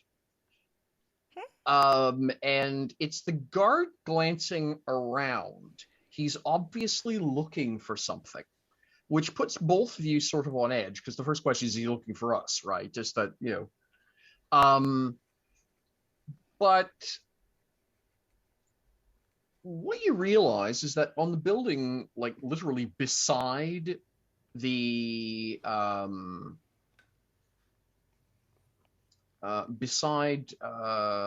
Hall of Records, someone has graffitied something. And that is highly unusual. Graffiti is just ain't not a done thing around something like right across the street from the Gavernois residence on the building beside the Hall of Records. That just does not happen. What does it say? Well, you shouldn't be able to read it, but for some reason you are very aware of the fact that it says, and I quote, "No progress with the Confederacy." Oh, as in we shouldn't. That should not be legible to me. No, it's been whitewashed over twice.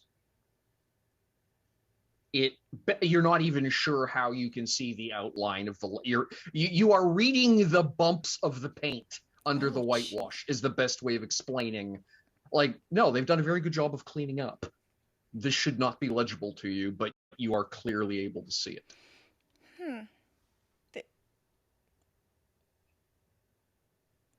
I mean,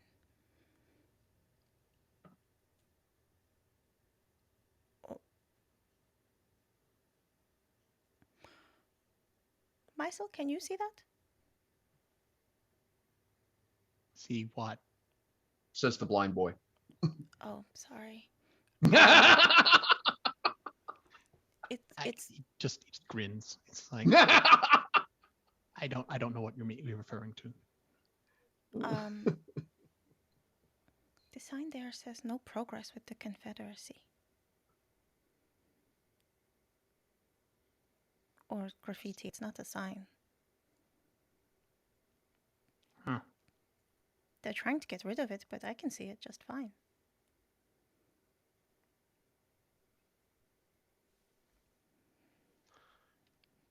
Someone here doesn't particularly care for the Confederacy. Someone here is magical because you know what? You can't just come into this area with this many guards and just paint stuff. Especially not like that. That's ballsy.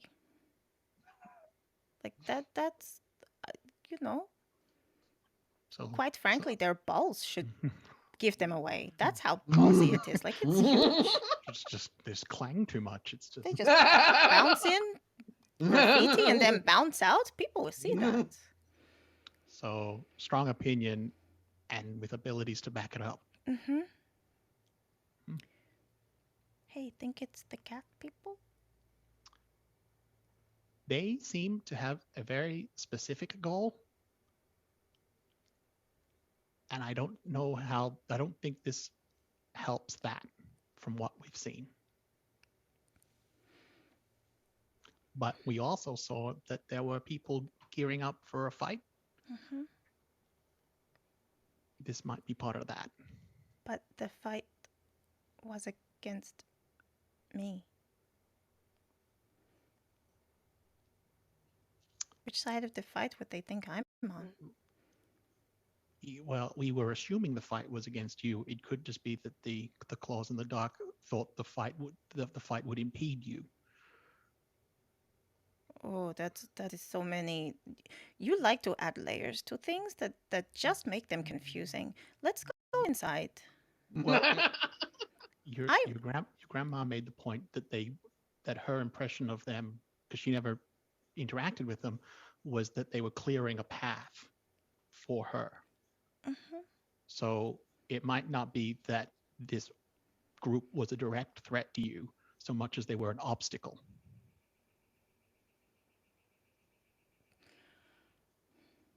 Which, to be fair, is concerning. Let's go inside. Yeah. We go inside. All right. It is pretty typical. Anything relatively recent within the past 5 years is essentially in a self-serve sort of area where you have access to duplicate copies. So if you want to find out, any sort of typical published data that the meritocracy runs on, it's all here. Demographics, food imports, number of tourists, number of Vol 60 chicks, you name it. If there's a random statistic that a place like this may give a damn about, they have it literally in duplicate so you can peruse it. I would like to know how many Vol 60 chicks there are. So it looks like there are it looks like last year was a pretty average year. There were seven new hatchlings came into the world. Just 7. Just 7. That's a very small number. Now keep in mind that rate of birth is usually factored over 1,000. And how many Vol 60 are there?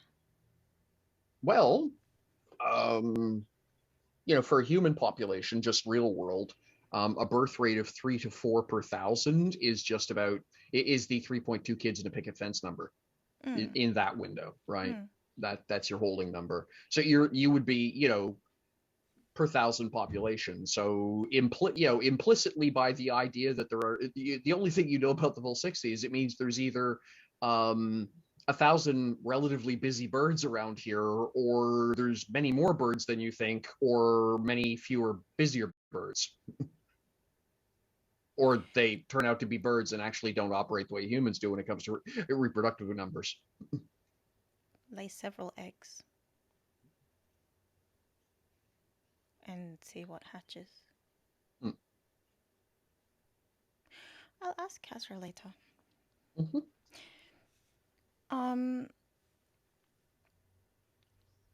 So where would we find the history of this place? And Okay, when you say history, what do you mean by history? Do you mean the story, the legendaria? Do you mean the census? yes, All right, um, because those are 3 different questions. yes, they are. um, I would like to know the founding, or the what was here before.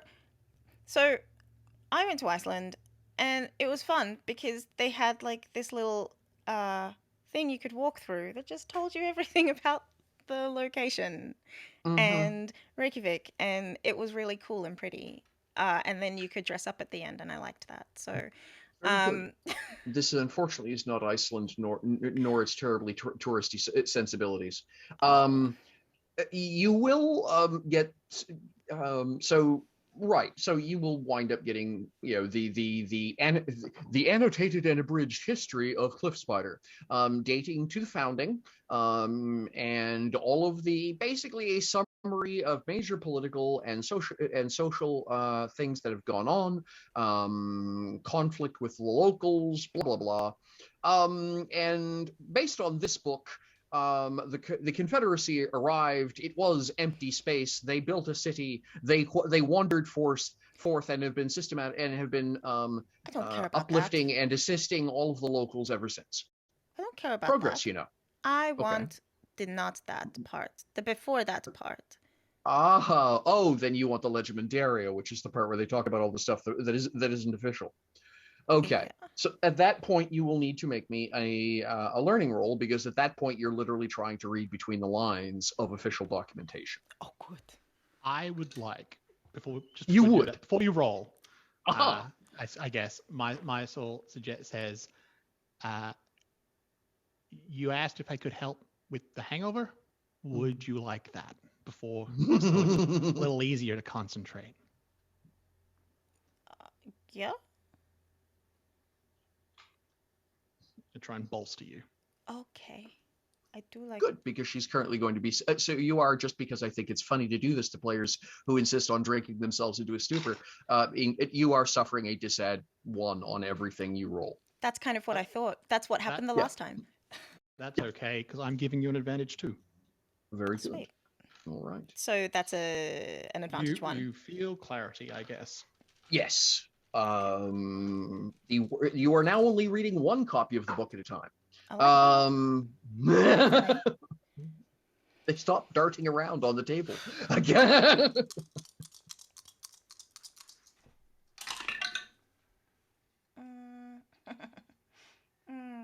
That's not helpful. That's a 10. Okay. This falls into the category of success, but so that is an everyday outcome. Yeah. It's going to chew up a lot of time for you to figure out what's going on here.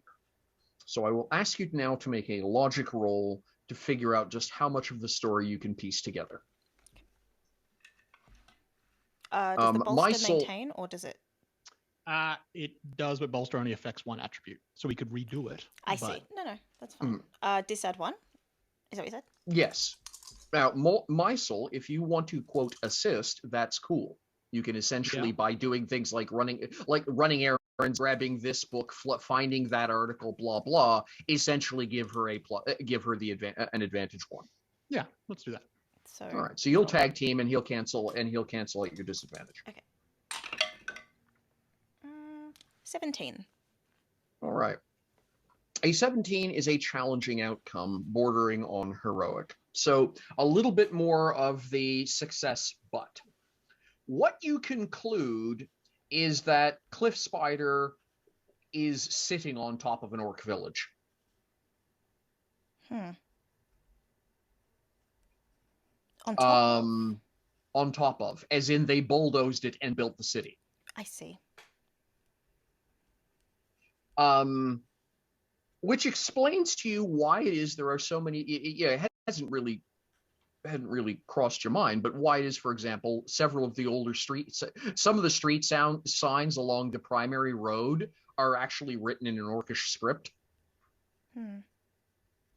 At least one version of the map you've seen, all of the surrounding areas were all labeled in Orcish. Essentially, so what you basically discover is, and it takes you a little while, because what you see are, yes, absolutely, Sam. What you see are, for example, food shipments coming in to the town, but there's no town yet. It like this record predates the founding. So where okay. So, and then, commentary about dismantled, moved 277 stone blocks from the southern Great Hall, stashed over in the western promenade for use in construction of the wall. Well, hang on a second. If there's nothing here, what are you disassembling? And so what you conclude is that there was a fairly extensive Orcish a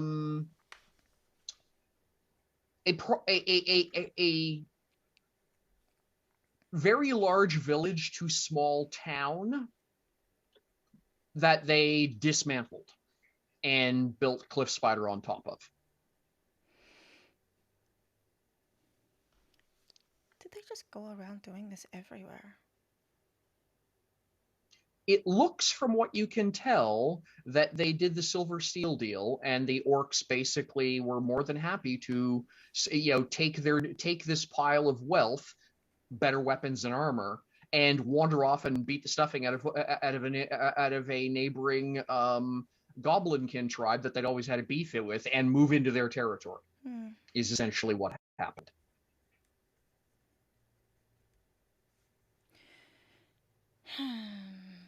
So yeah, they got the silver steel offer, and they happily took silver and used it to put steel to their neighbors. I see. So the fact that, by the way, you do not recognize the Orcan clan name strongly suggests that perhaps they didn't do so well in the end. They're not one of the contemporaries on the plains right now. That was going to be one of my next questions.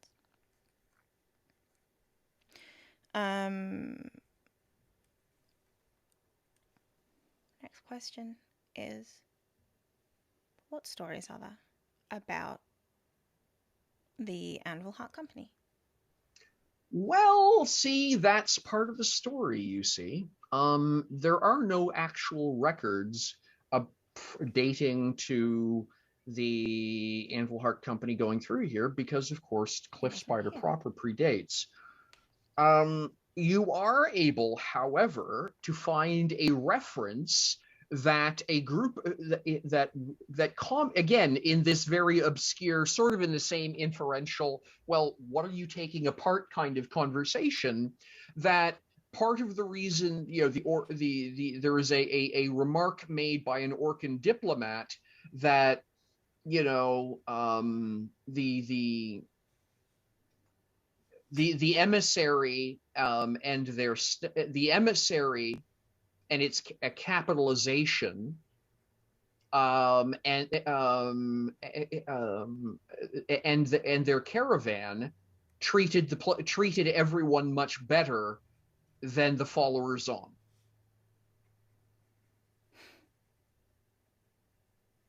It's a letter between one of the first Gavernois and one of the local tribesmen, one of the local tribe leaders, basically bitching out the humans for their bad behavior and referring to another group of humans, from what you can deduce, as, quote, the emissary and their caravan treated everyone much better. You get the impression, in point of fact, it doesn't quite come out and say, if we know you're going to be this shitty behavior, we wouldn't have let you up here. I mean, fact.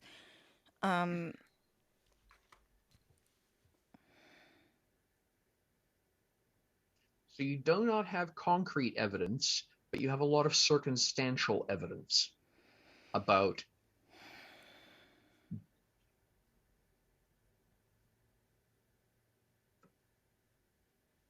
but here's the thing. That group you do have an existence for.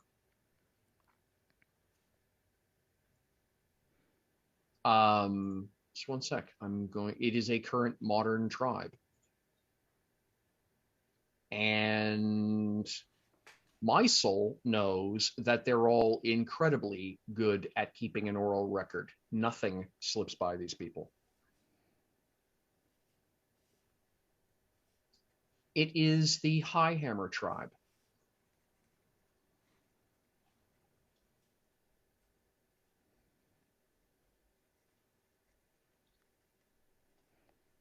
Who are one of the more organized and influential of the bunch. My soul would know based on his conversations and other research that my soul and Spider have done.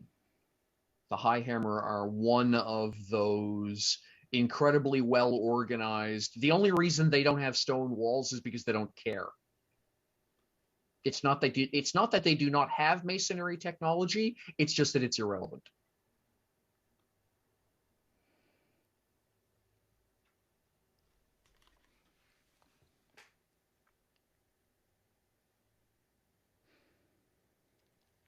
Okay, so I need to find members of the Highhammer tribe then.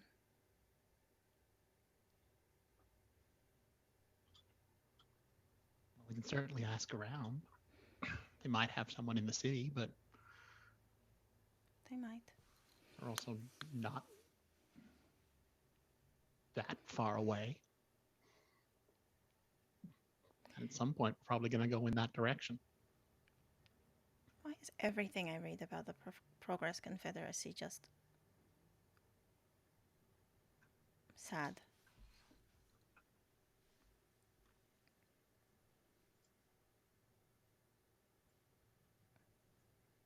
Well,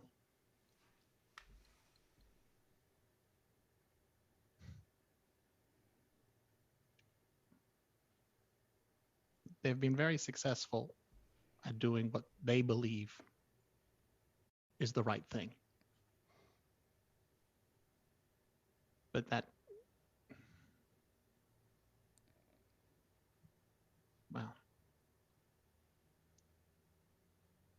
what they believe to be correct is not always correct in a broad sense. Mm-hmm. And they generally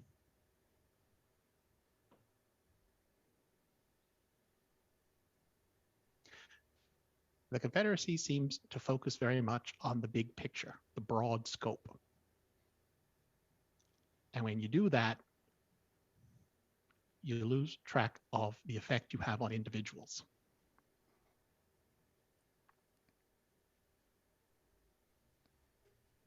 Sounds really good if you improve the lives of The people you bring in. 95% of people that you talk to, but if that means that 5%, well, do a lot of damage to the 5%. And then it becomes worse if the people you're considering for those statistics don't count people outside.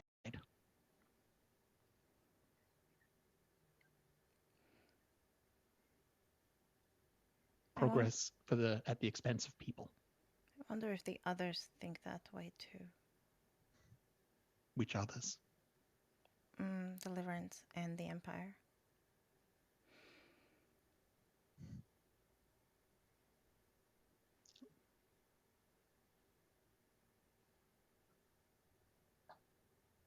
There's always gaps. I don't think there's ever been what you might call a perfect society. And they usually start with good intentions. They want what's best for the people around them. They want what's best for the people they know. Exactly. And they often brings you into conflict with the people that aren't that. Hmm. And it can be really easy to look good from a certain perspective while not being that great in others. And often it can be because there's just a blind spot. They don't see it. They don't see the problem. And you have to sort of, but once you see the problem, you can't go back to ignoring it. Can't go back to not seeing it. Yes, but they have to have seen it. They just don't care. Not necessarily true. But at the same time, I would assume for some, yeah, no, exactly.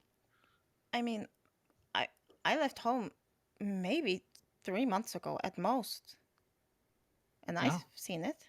Sure. Would you have seen it if you hadn't left home? And what happens if you never leave home? What I mean is the people in charge see it. They leave home. So they choose. Yeah. They choose for everyone else who doesn't see it.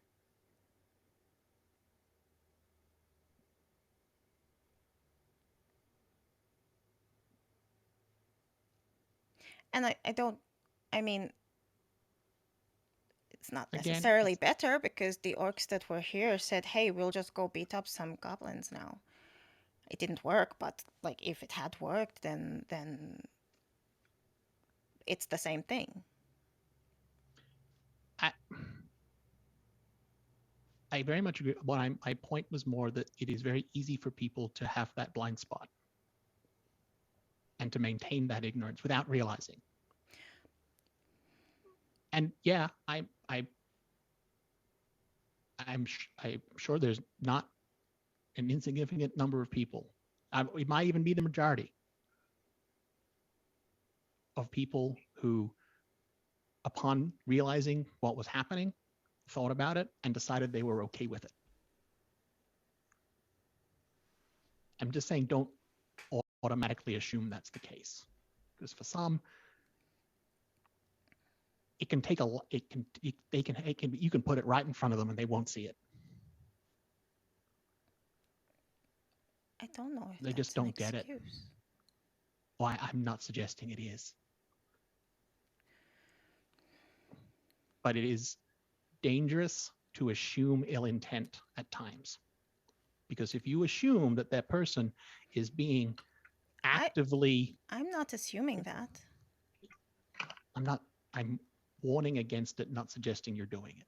Oh. If you're assuming that someone is actively being hurtful, it is a slippery slope to being okay with what you do to stop them. But what if, I mean, I stopped assuming for a little bit that Genevieve just, wants to kill me. And that maybe I could talk to her and it would be okay, but she just wants to kill me. So, I mean, it seems a little dangerous to assume not ill intent a lot of the time. Especially in my situation. It's both. Both don't work. Or it's both not, work. It's one is, I'm like, it's not that you shouldn't go in with, you shouldn't leave yourself unguarded. You leave yourself open, but you shouldn't also assume necessarily that you have to, because one of them, the danger is that you start doing terrible things. The other is the danger that terrible things are done to you. Well, okay. So what if I just don't do dangerous things, but I assume ill intent, and I see that Michelle has finished rolling. That I'm afraid. My soul and Alexandri. Your resolve 20 that would be 18 and 4 22. My result is 17. Mine is 20. 20. All right then. Okay. One sec while I make another roll. This is a then. Voldemort situation. Don't say the You name. said the magic name. Don't say the name. Oh no. Don't say the name. I screwed that up. One sec. It's dangerous. Try that again without knocking the dice all over the place, so I can't remember the outcomes. Put that over there. The calves that should not be mentioned. Yeah. The calves that must not be named. Yeah. Jamie disappears off the bottom of the screen. Okay. And then I forgot to move the camera. You can see you. 18, 24. Yeah. And you're going to hear a very familiar voice. It's got that kind of, remember I commented the last time you talked to Genevieve, as I put it, this call's got baggage, and there were these other sounds in the background of your telepathic communication. The whole thing had sort of this echoey quality to it. There was it sounded like there was something crawling by you at one point in time. There were other voices in the background begging or expressing horror about something. It was a pretty unpleasant experience. Yeah, this one's no different. Oh, darling, you've completely mistaken me. I actually have some really good news for you and your friends.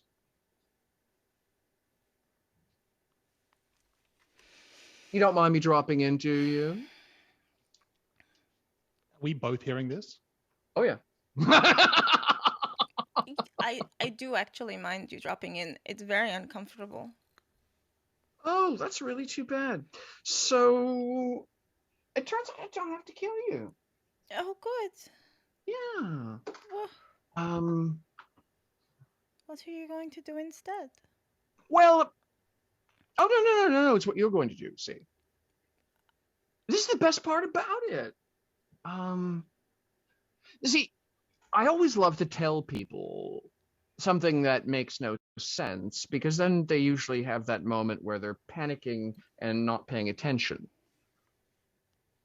And I usually wait a little while, and one of two things happen. I either get a call back, if you will, or I hear about them fleeing town. You haven't fled town, but you haven't called back either, which means you're not the panicky type.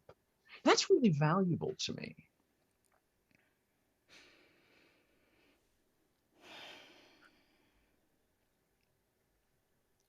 And my patron. Who is your patron? You're not that simple, dear. You know. Why isn't your patron happy with you? My patron's delighted with me, particularly given recent events. Now, so here's the deal. Of course, originally, and if I'm forced to, I will just gut you like a fish, because that will get my job done. But it doesn't actually have to work out that way, which is the best part about the whole thing. So, how would you like to change teams? Here's the thing. The easiest way for you to keep me from hurting your friends is to work for me. See, I could use an agent, and someone with your aptitude would be wonderful. And I think together you and I can do a lot of good work in straightening out some of the mess that the Progress Confederacy's made. And I do mean that sincerely. You've seen it, dear. You understand it firsthand. They lie to everyone. They tell everybody what it is they need to hear to hang on to power. And you, dear, have got the power. I'm going to be honest with you because it's much more fun than lying to you. They have to lie to you. They don't get a choice. Otherwise, they can't control you. Your grandmama knew that. So does Cedric. The whole thing, all three of them, built on lies, conveniences, rewrites of histories, little details left out because they're inconvenient. So you want to just destroy everything and do what? Oh, you see, what are those? No, I don't want to destroy everything. That's the funny part. I keep it simple for the panicky types, but you're not one of the panicky types. If you had been, you'd been spitted already. But you're not, so I can actually talk to you. See, my patron, who... Take a guess. Say it out loud, I dare you. Slaughter? See, he doesn't want. They don't want. She doesn't want. None of them want. Whatever phrase makes you happiest. Most people find it very uncomfortable if I refer to a single thing as a they. But let's just call them they so you fully appreciate how complicated this whole thing gets. Don't exist without slaughter. That's the dirty secret, dear. They're all a figment of your imagination. So they need slaughter. So I'm giving you the opportunity to help everybody out. A little bit of slaughter, press the reset button on these three corrupted, wretched existences that enslave countless. Clean it all up. Did you always follow Slaughter? Of course. Once you've seen the truth, it's hard to look away. You didn't try anything else? She chuckles. So what would you propose? That I sign up as a girl guide for the deliverance and go convert some hapless tribe? Or perhaps sell them weapons so they can, as a member of the Confederacy, so they can butcher their neighbors and then get ground into a footnote of history? Or maybe spend all of my time poisoning innocent people to try and alter the course of history in a way that favors a preferred outcome? Which better way do you see? I didn't say better. I said different. Oh yes, I've tried several different. It all comes back to the same thing. Slaughter. Ask your friend. Ask your little boy toy. He'll tell you. He's seen enough of it. Yeah, I was gonna ask. You want to hit the reset button? I'm curious how you think he'll be different. Well, that's easy. She'd be in charge of reshaping it. Sure, With her. but when you reshape it in that way, how is it different to how they're shaping it? Like, for the individual. You're quaint. You really, really are. And if you think I'm going to get involved in a philosophy debate which would be completely over your head with you, no. And little itty-bitty victories of logic don't change a damn thing. But I will tell you, since you brought it up, that it's only this way because some people wanted it this way. If you want it different, you can make it different. So what if I want it different? That's exactly what I'm giving you the opportunity to do. But what if I want it different to how you want it? I don't care where you take it, dear. What I care is about the trip in between. See, that's my payoff. That's my patron's payoff. I can give you the resources, the training to take it where you want to take it. I'll pay for the trip because it gets me what I want. And the trip is to where? Wherever you're taking it. See, that's just it. You are worried about a destination. I'm worried about the gap in between. That's where my concerns live. Why? Slaughter. Because all of those fancy little, let's call them redeemable. I completely don't believe that, neither do you, but we'll be pleasant and call them redeemable places. Won't go down without a fight. If you walk up to them, declare them corrupt, in need of a new world order, heralded by you, they'll laugh, they'll bring out the sharp objects, they'll throw you on the rack, they'll try and burn you, and you'll destroy them.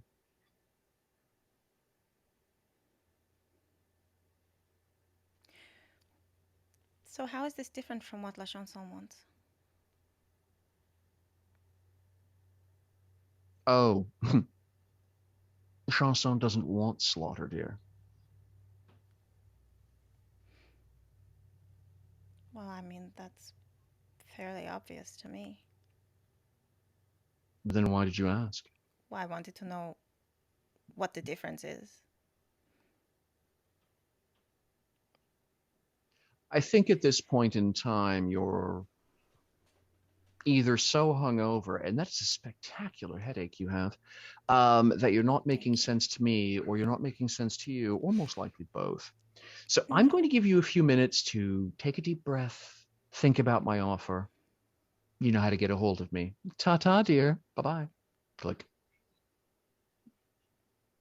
Well, now I know what La Chanson wants. I always imagined her as more interesting. There aren't a great number of people who are interesting to me, if I'm entirely honest. Yeah, but you kind of hope. The- You have this person, gets kind of built up, and they have this thing, and then they're just I another find her petty warlord. interesting.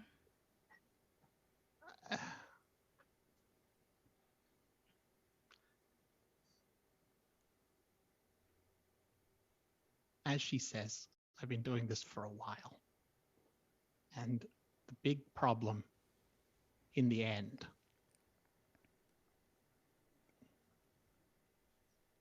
is that it doesn't change.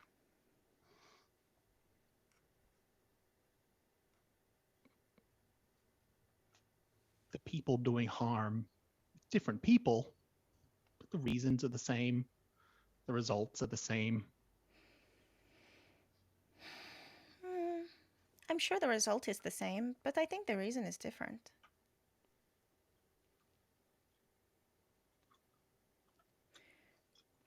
They all think they've got some grand answer to the problem. And they all feel very sure of themselves. I don't think so. Conversation we've just had, I've had that conversation a lot. Okay. It's just, I don't know. It gets disappointing after a while. She's mad about the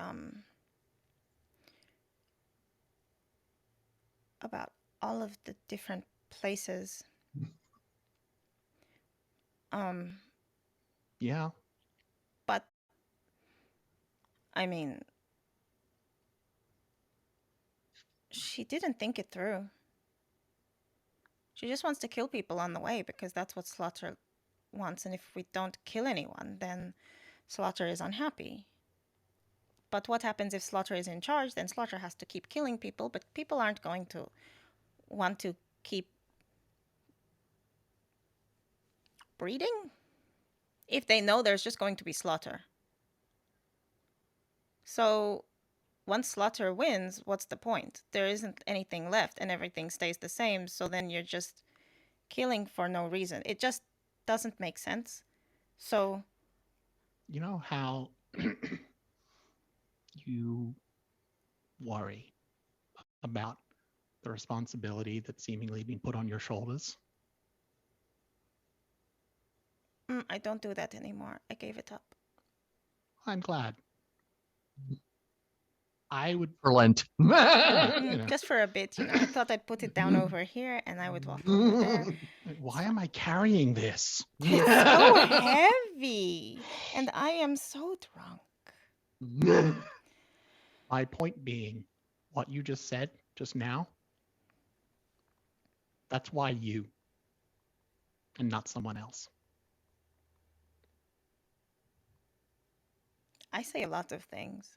I don't know Yeah. which thing you're talking about. You saw a problem. You see a problem. You see the Confederacy and you see the problem. And to an extent, as Jenny Favor just pointed out, the same problem ultimately exists in the Deliverance and in the Empire. It would be in different ways, but the end result is the same. And so you see the same problem, and her response to that problem is to tear it all down and try again. Except I can guarantee you the end result is the same because it is always the same. But my point is that she doesn't care about the end result. No, She cares about the journey she wants just to kill people, and that's because boring, they don't but that's exist okay. if we don't think about them. But you looked at the problem, and you see there's a problem, and that something needs to be done, and you have the power to do so. That's why she's coming to you. But your response is not just to tear it down, because that's the easy response. But tearing it down, you're right. People don't respond to that. At some point, you get to the point you become the thing you destroyed, and the cycle starts again. That's what happens. Except she's The starting Deliverance- like that. She's not ending like that. She's doing that from the beginning. She just wants the chaos. That doesn't make any sense to me. But at some point in the Deliverance, the Empire, and the Confederacy, they are not the first time that societies have been built. They are just the most recent. Mm-hmm. They've collapsed, they've been rebuilt, they've collapsed, they've been rebuilt. Mm-hmm.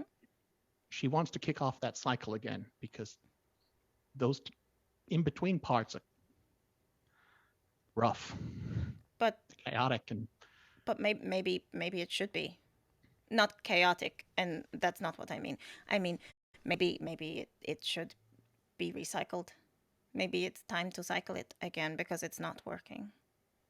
but it's never working. Okay, but why? It's Because one the thing to cycle- say it doesn't work and it never works, but like if we don't figure out why it's not working, Yeah, then what's the point? that's what I'm saying. She's not trying to figure out how to change the cycle. She just wants to restart it because she likes it. And then when you get told that, you say that it's dumb because you're just repeating a thing you know is not going to work. Whisper of the Wild. Okay. I'm sure this will end well. It usually does when you use that, right? I mean, yeah, I also think it's a fairly simple question. I'm scared now.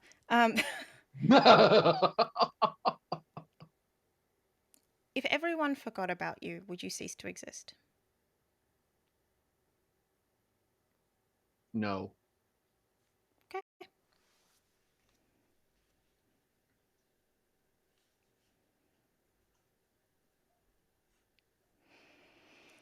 So La Chanson is not like Slaughter, or at least not the way that she thinks it is, or thinks that Slaughter is. So that's good. Yeah, I mean, I don't know what the song is, but it feels like it's something else. It's not part of that group. No. Like I feel it sits closer to that fate end.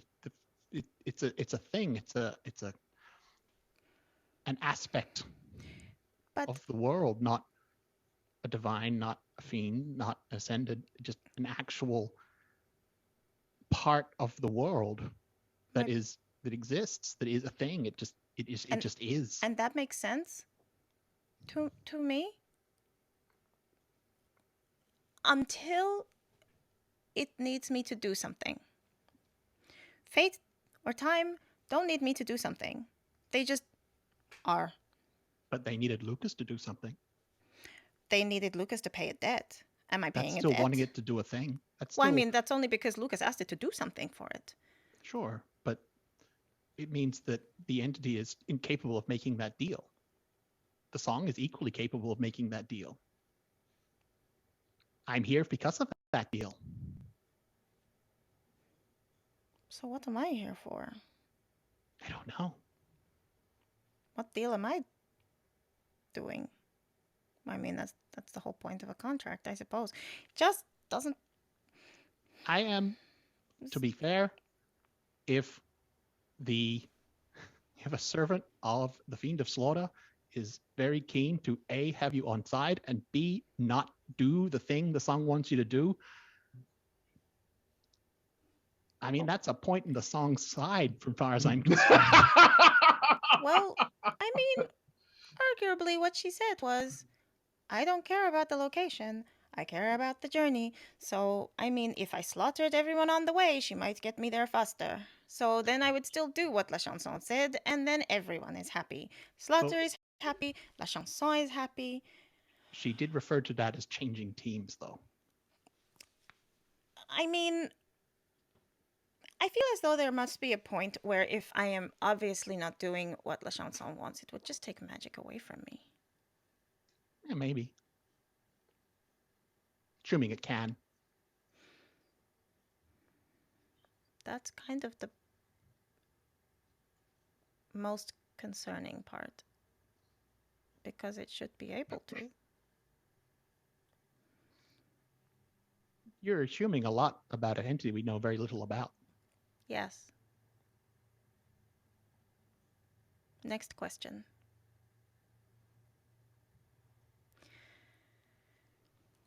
If I assumed nothing at all, then I probably wouldn't be here. Didn't say it was a bad thing. The fact that I can both hurt people and heal them suggests that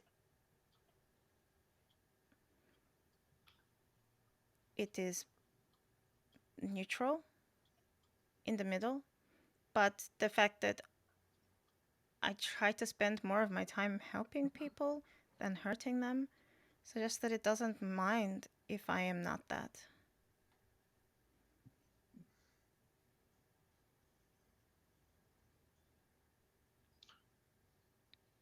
Yeah. So, you know, I mean, what's we're a talking little about an entity slaughter that- between friends? Well, a lot of dead people. Like I said, Well, I said between friends, not between people. that would be what it was, though. You'd have people between you. So if a whole army is coming toward me, just hypothetically, Yes. and I just kill them all, That would definitely solve the problem, assuming the problem was that there was an army ahead of you. And Yes. I would assume that Genevieve would tell you that that was the best course of action. Don't say her name. Why would you do that? Why would you do that? Don't say her name. Don't say her name. We call her? That's good to know, actually. I don't know. I don't know. But the first thing she said was, "Hey, you called me." I'm not doing that.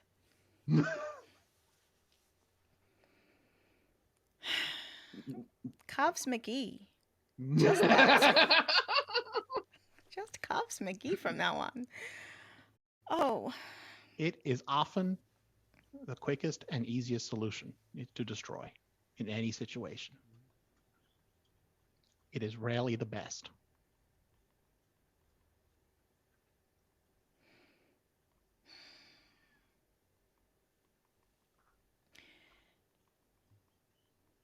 And I know what it's like to have abilities that can help and can harm.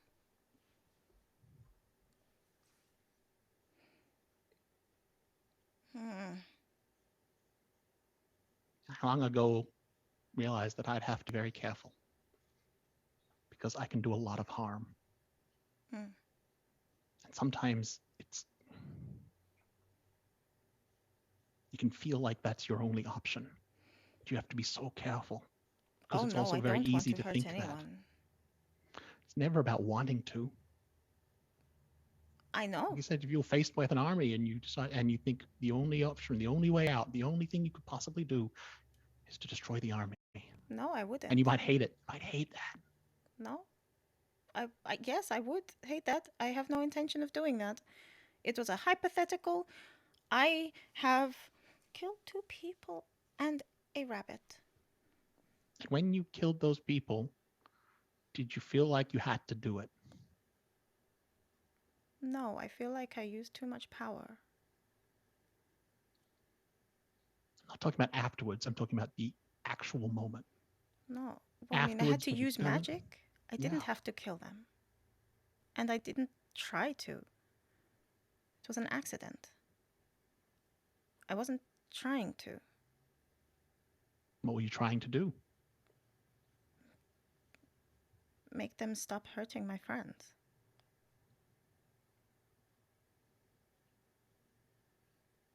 And there are ways to do that. But in that moment, you just poured energy into them, which I'm guessing killed them. Mm-hmm. That's what I mean.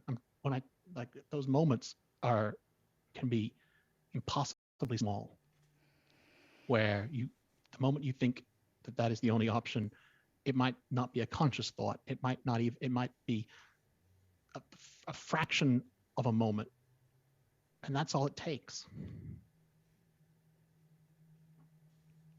Then how do I know that I'm not just going to do that anyway, but with something else? Like, we stopped a mill from functioning because people lost food and because of a whole number of things. But it turned out that the weapons that were being created were going to be used to stop the Progress Confederacy doing what the Progress Confederacy does, which is also bad. It's always going to be difficult. It sounds like it's always going to be bad. It's just which bad you want to choose. Sometimes it can feel like that, yeah. Well, I mean, you say it can feel like that. Give me another option. I don't want to be philosophical about this because I think I'm going to have to make a decision that is actually going to affect people. Yeah.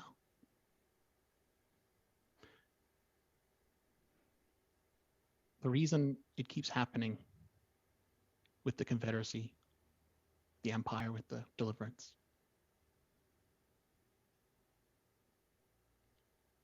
there isn't an easy answer. There's not something I can just point to and say, that is your option. That's what you do, and everything will be okay. I can't give you that. Well, then it's stupid.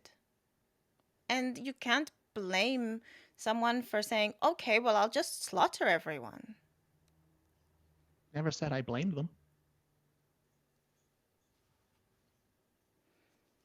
In fact, I'm saying I understand them. And I'm continuing to saying that you have the ability to do that on a grander scale than a lot of other people.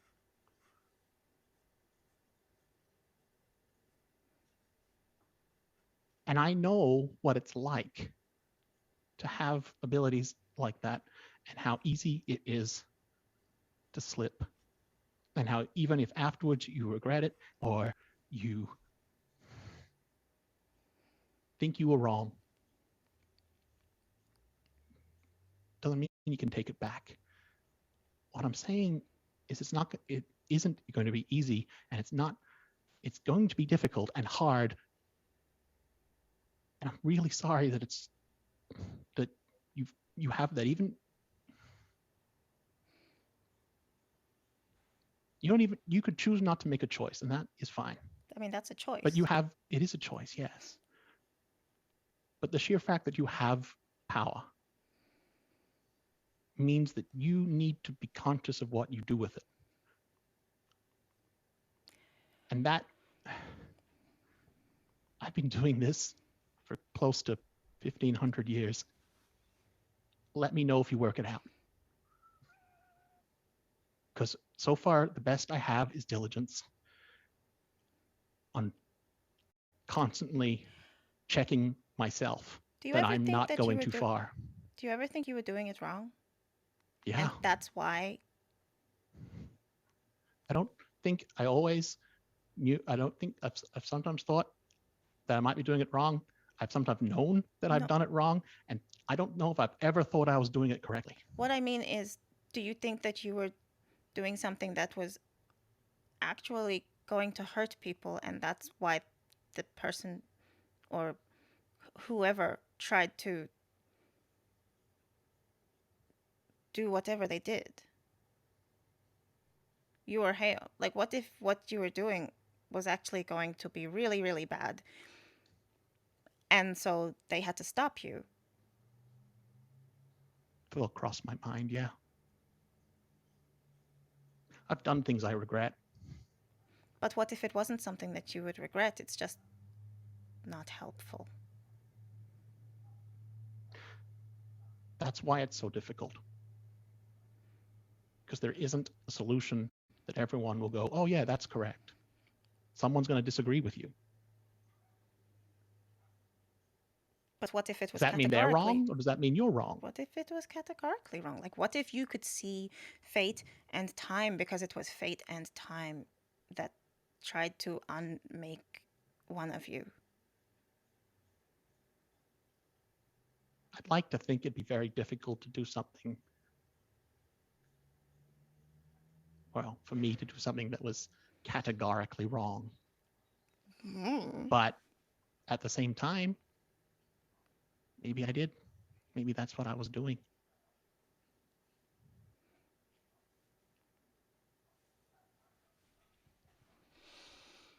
I get philosophical because there isn't a clear answer. You can only talk around the issue and then come up with your own answer for your own situation. And that can just keep changing in any given moment because there isn't a clear-cut answer. And if they're telling you there is, they're wrong.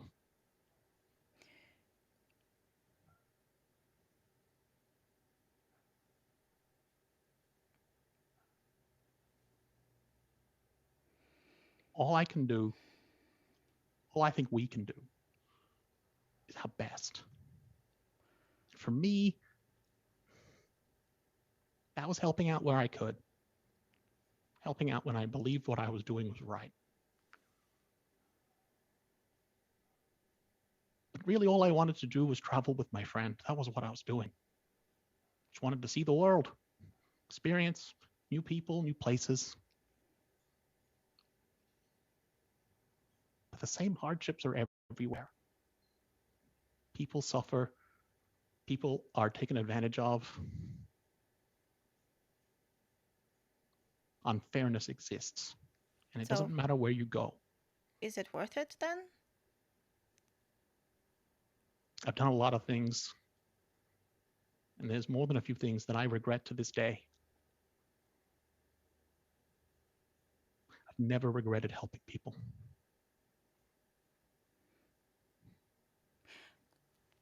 Do you think you helped someone who helped someone who helped Cobbs McGee's grandmother? Possibly. That would suck, but at the same time, we probably would have been here anyway.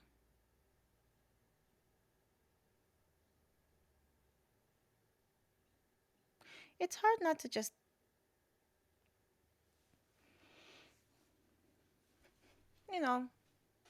think about the fact that it doesn't matter what decision I am presented with or the decision that I make, because we will end up back in this position again anyway. It's somewhat freeing, you know? It certainly can be.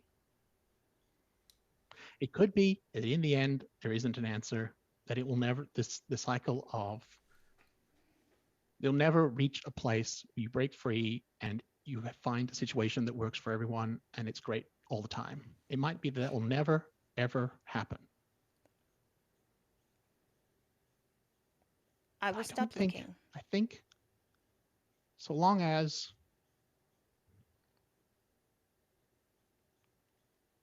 I like to think there's a number of places that I've been to that I left better than they were when I arrived. Maybe. For a time. Yeah, but that's all I can do. I can't lock it in place without staying there. I don't And if think I'm I doing would want that, to. then I just become the tyrant. And What someone if else comes along to get rid of me, and they're they are trying to help in that process. people like other people to tell them what to do? It is comforting. It can be. But they don't like to be controlled at the same time. Which is weird because that is what it is when people tell you what to do. No, not really. When people tell you what to do and you choose to do what they've suggested, Hmm. you've made a choice. You got to choose to do what they said to do. That's different to not having a choice. Well, I still wonder if I had a choice to leave home or if I left home because it's the only option that was available based on the information that I was given. But that's okay. I'm here now, and my birds are sleeping, and now she doesn't want to kill me. She's trying to recruit me. So, all in all, today has been a hard day. I will point out it's not yet lunch. The last 12 hours have been a really long week. Narrator in the sky didn't have to just say it so loud. Too loud.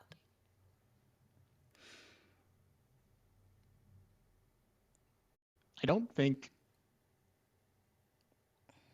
the possibility that your actions won't matter in the long run mean that you shouldn't do them. I had a thought. I have one more thing to look up.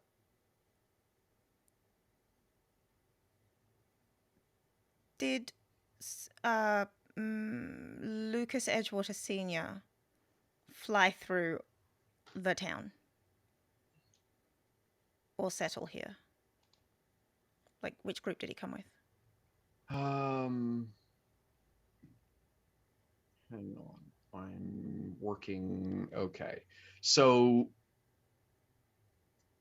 again, indirect commentary.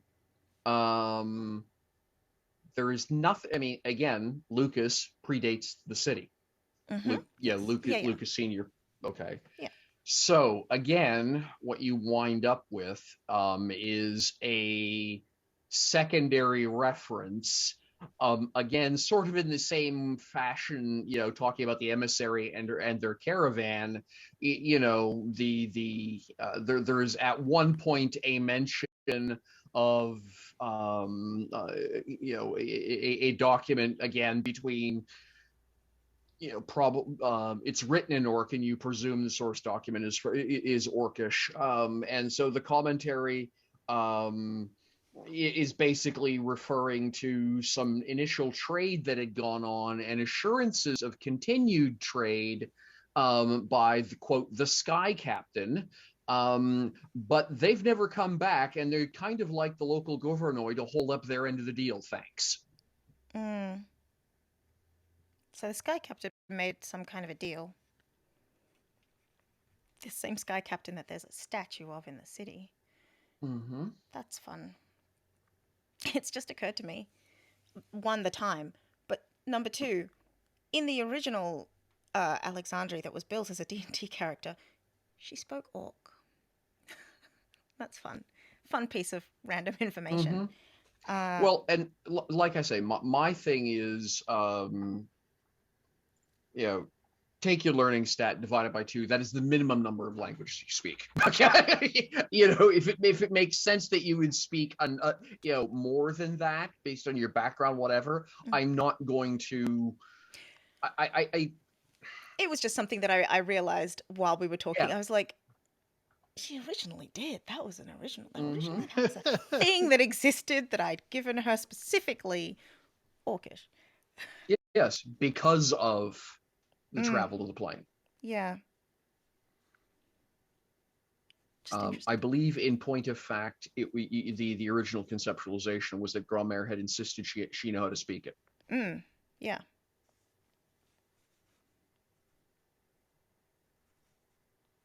I mean, she still might. We haven't really brought it up. We haven't really questioned it. She hasn't spoken to any orcs. It hasn't needed to happen. Meister's taking effort to remember, but I assume there's just a lot of languages he's forgotten. Yeah. But it's also, he hasn't mentioned that really to Alexandre. So it's not like she's been like, oh, I speak that already. I mean, he said it earlier. She was like, yeah, you should do that. Oh, he did too. Yeah, he did. Yeah, she's drunk. She's not thinking about that. Or she's hungover. She's not thinking about that. She has things to do. With that information, Alexandra will probably want to go back to bed, if I'm honest. It's been a long week. Yep. So long. All right. So, question for the players: do we want to carry on and have Spider do a bit of what he needs to do, or do we want to make that the first thing we do next week? Yep, you're muted. You are inaudible, Jamie. Yep. There we go.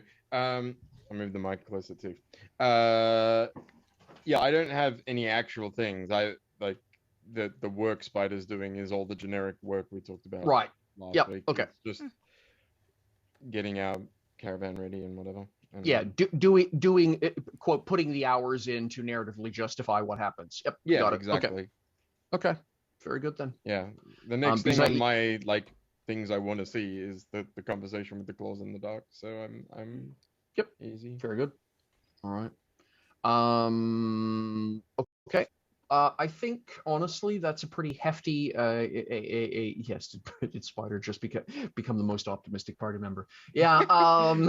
Spider believes that things can change, that we can make something better. He still wants to burn it all down. He just wants to replace it with something that can do better.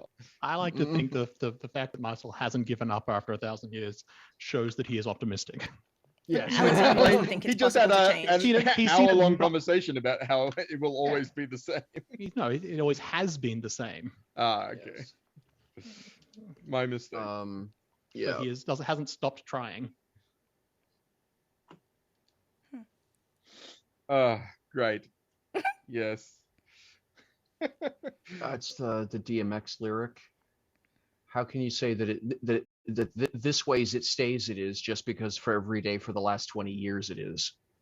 You're talking about the inherent thought trap of the thug life, right? It's all we know. So to me, you ask me why that's what we do, but that's all we know. So to me, it's just being true, and it's sort of that exact same thing, in the at a 1,000-year scale versus a lifetime scale, right? Not to say he hasn't been disheartened at within the time he's known these two, even just to be like, and felt like he should give up. But the point is that he hasn't. Alexandre's not disheartened. That's Marcel not was. disheartening. Marcel was. It's not disheartening. It's simply, oh, it can't change. Cool. Good to know. Like, so I won't have I can't expectations. possibly screw this up, she says. Number one, I can't get it wrong. And number two, like, if it can't change, then, like, it's not that I'm not going to try to do something different, but I'm not going to feel bad. My expectations of this have changed now. I don't have to worry about the idea that I might fuck it up. I'm going to fuck it up anyway. If I fuck it up, it ends up the way that it was before. Like, what's the worst that can happen? Again, he was saying Fantastic. That's some very he wasn't saying optimistic nihilism. Can't change. Into It hasn't changed, and Jenna Favor's option isn't going to do any better. Which is kind of why. How about the last thing that happens is Alexandri says, Jenna Favor, what do you mean by training? Because that's been in the back of my head for a while. And that's where we'll leave it. Yeah. Wow. Is that the first time the cliffhanger hasn't come from Michelle? Yeah. No, you guys routinely supply your own cliffhangers. I just pick good points to end on when you guys say something that really does. I'll answer that next week. So you're all going, uh-oh.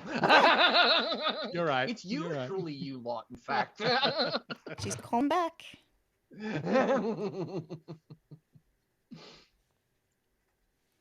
Delightful. What an interesting week in world politics to have had this episode. Oh, jeez.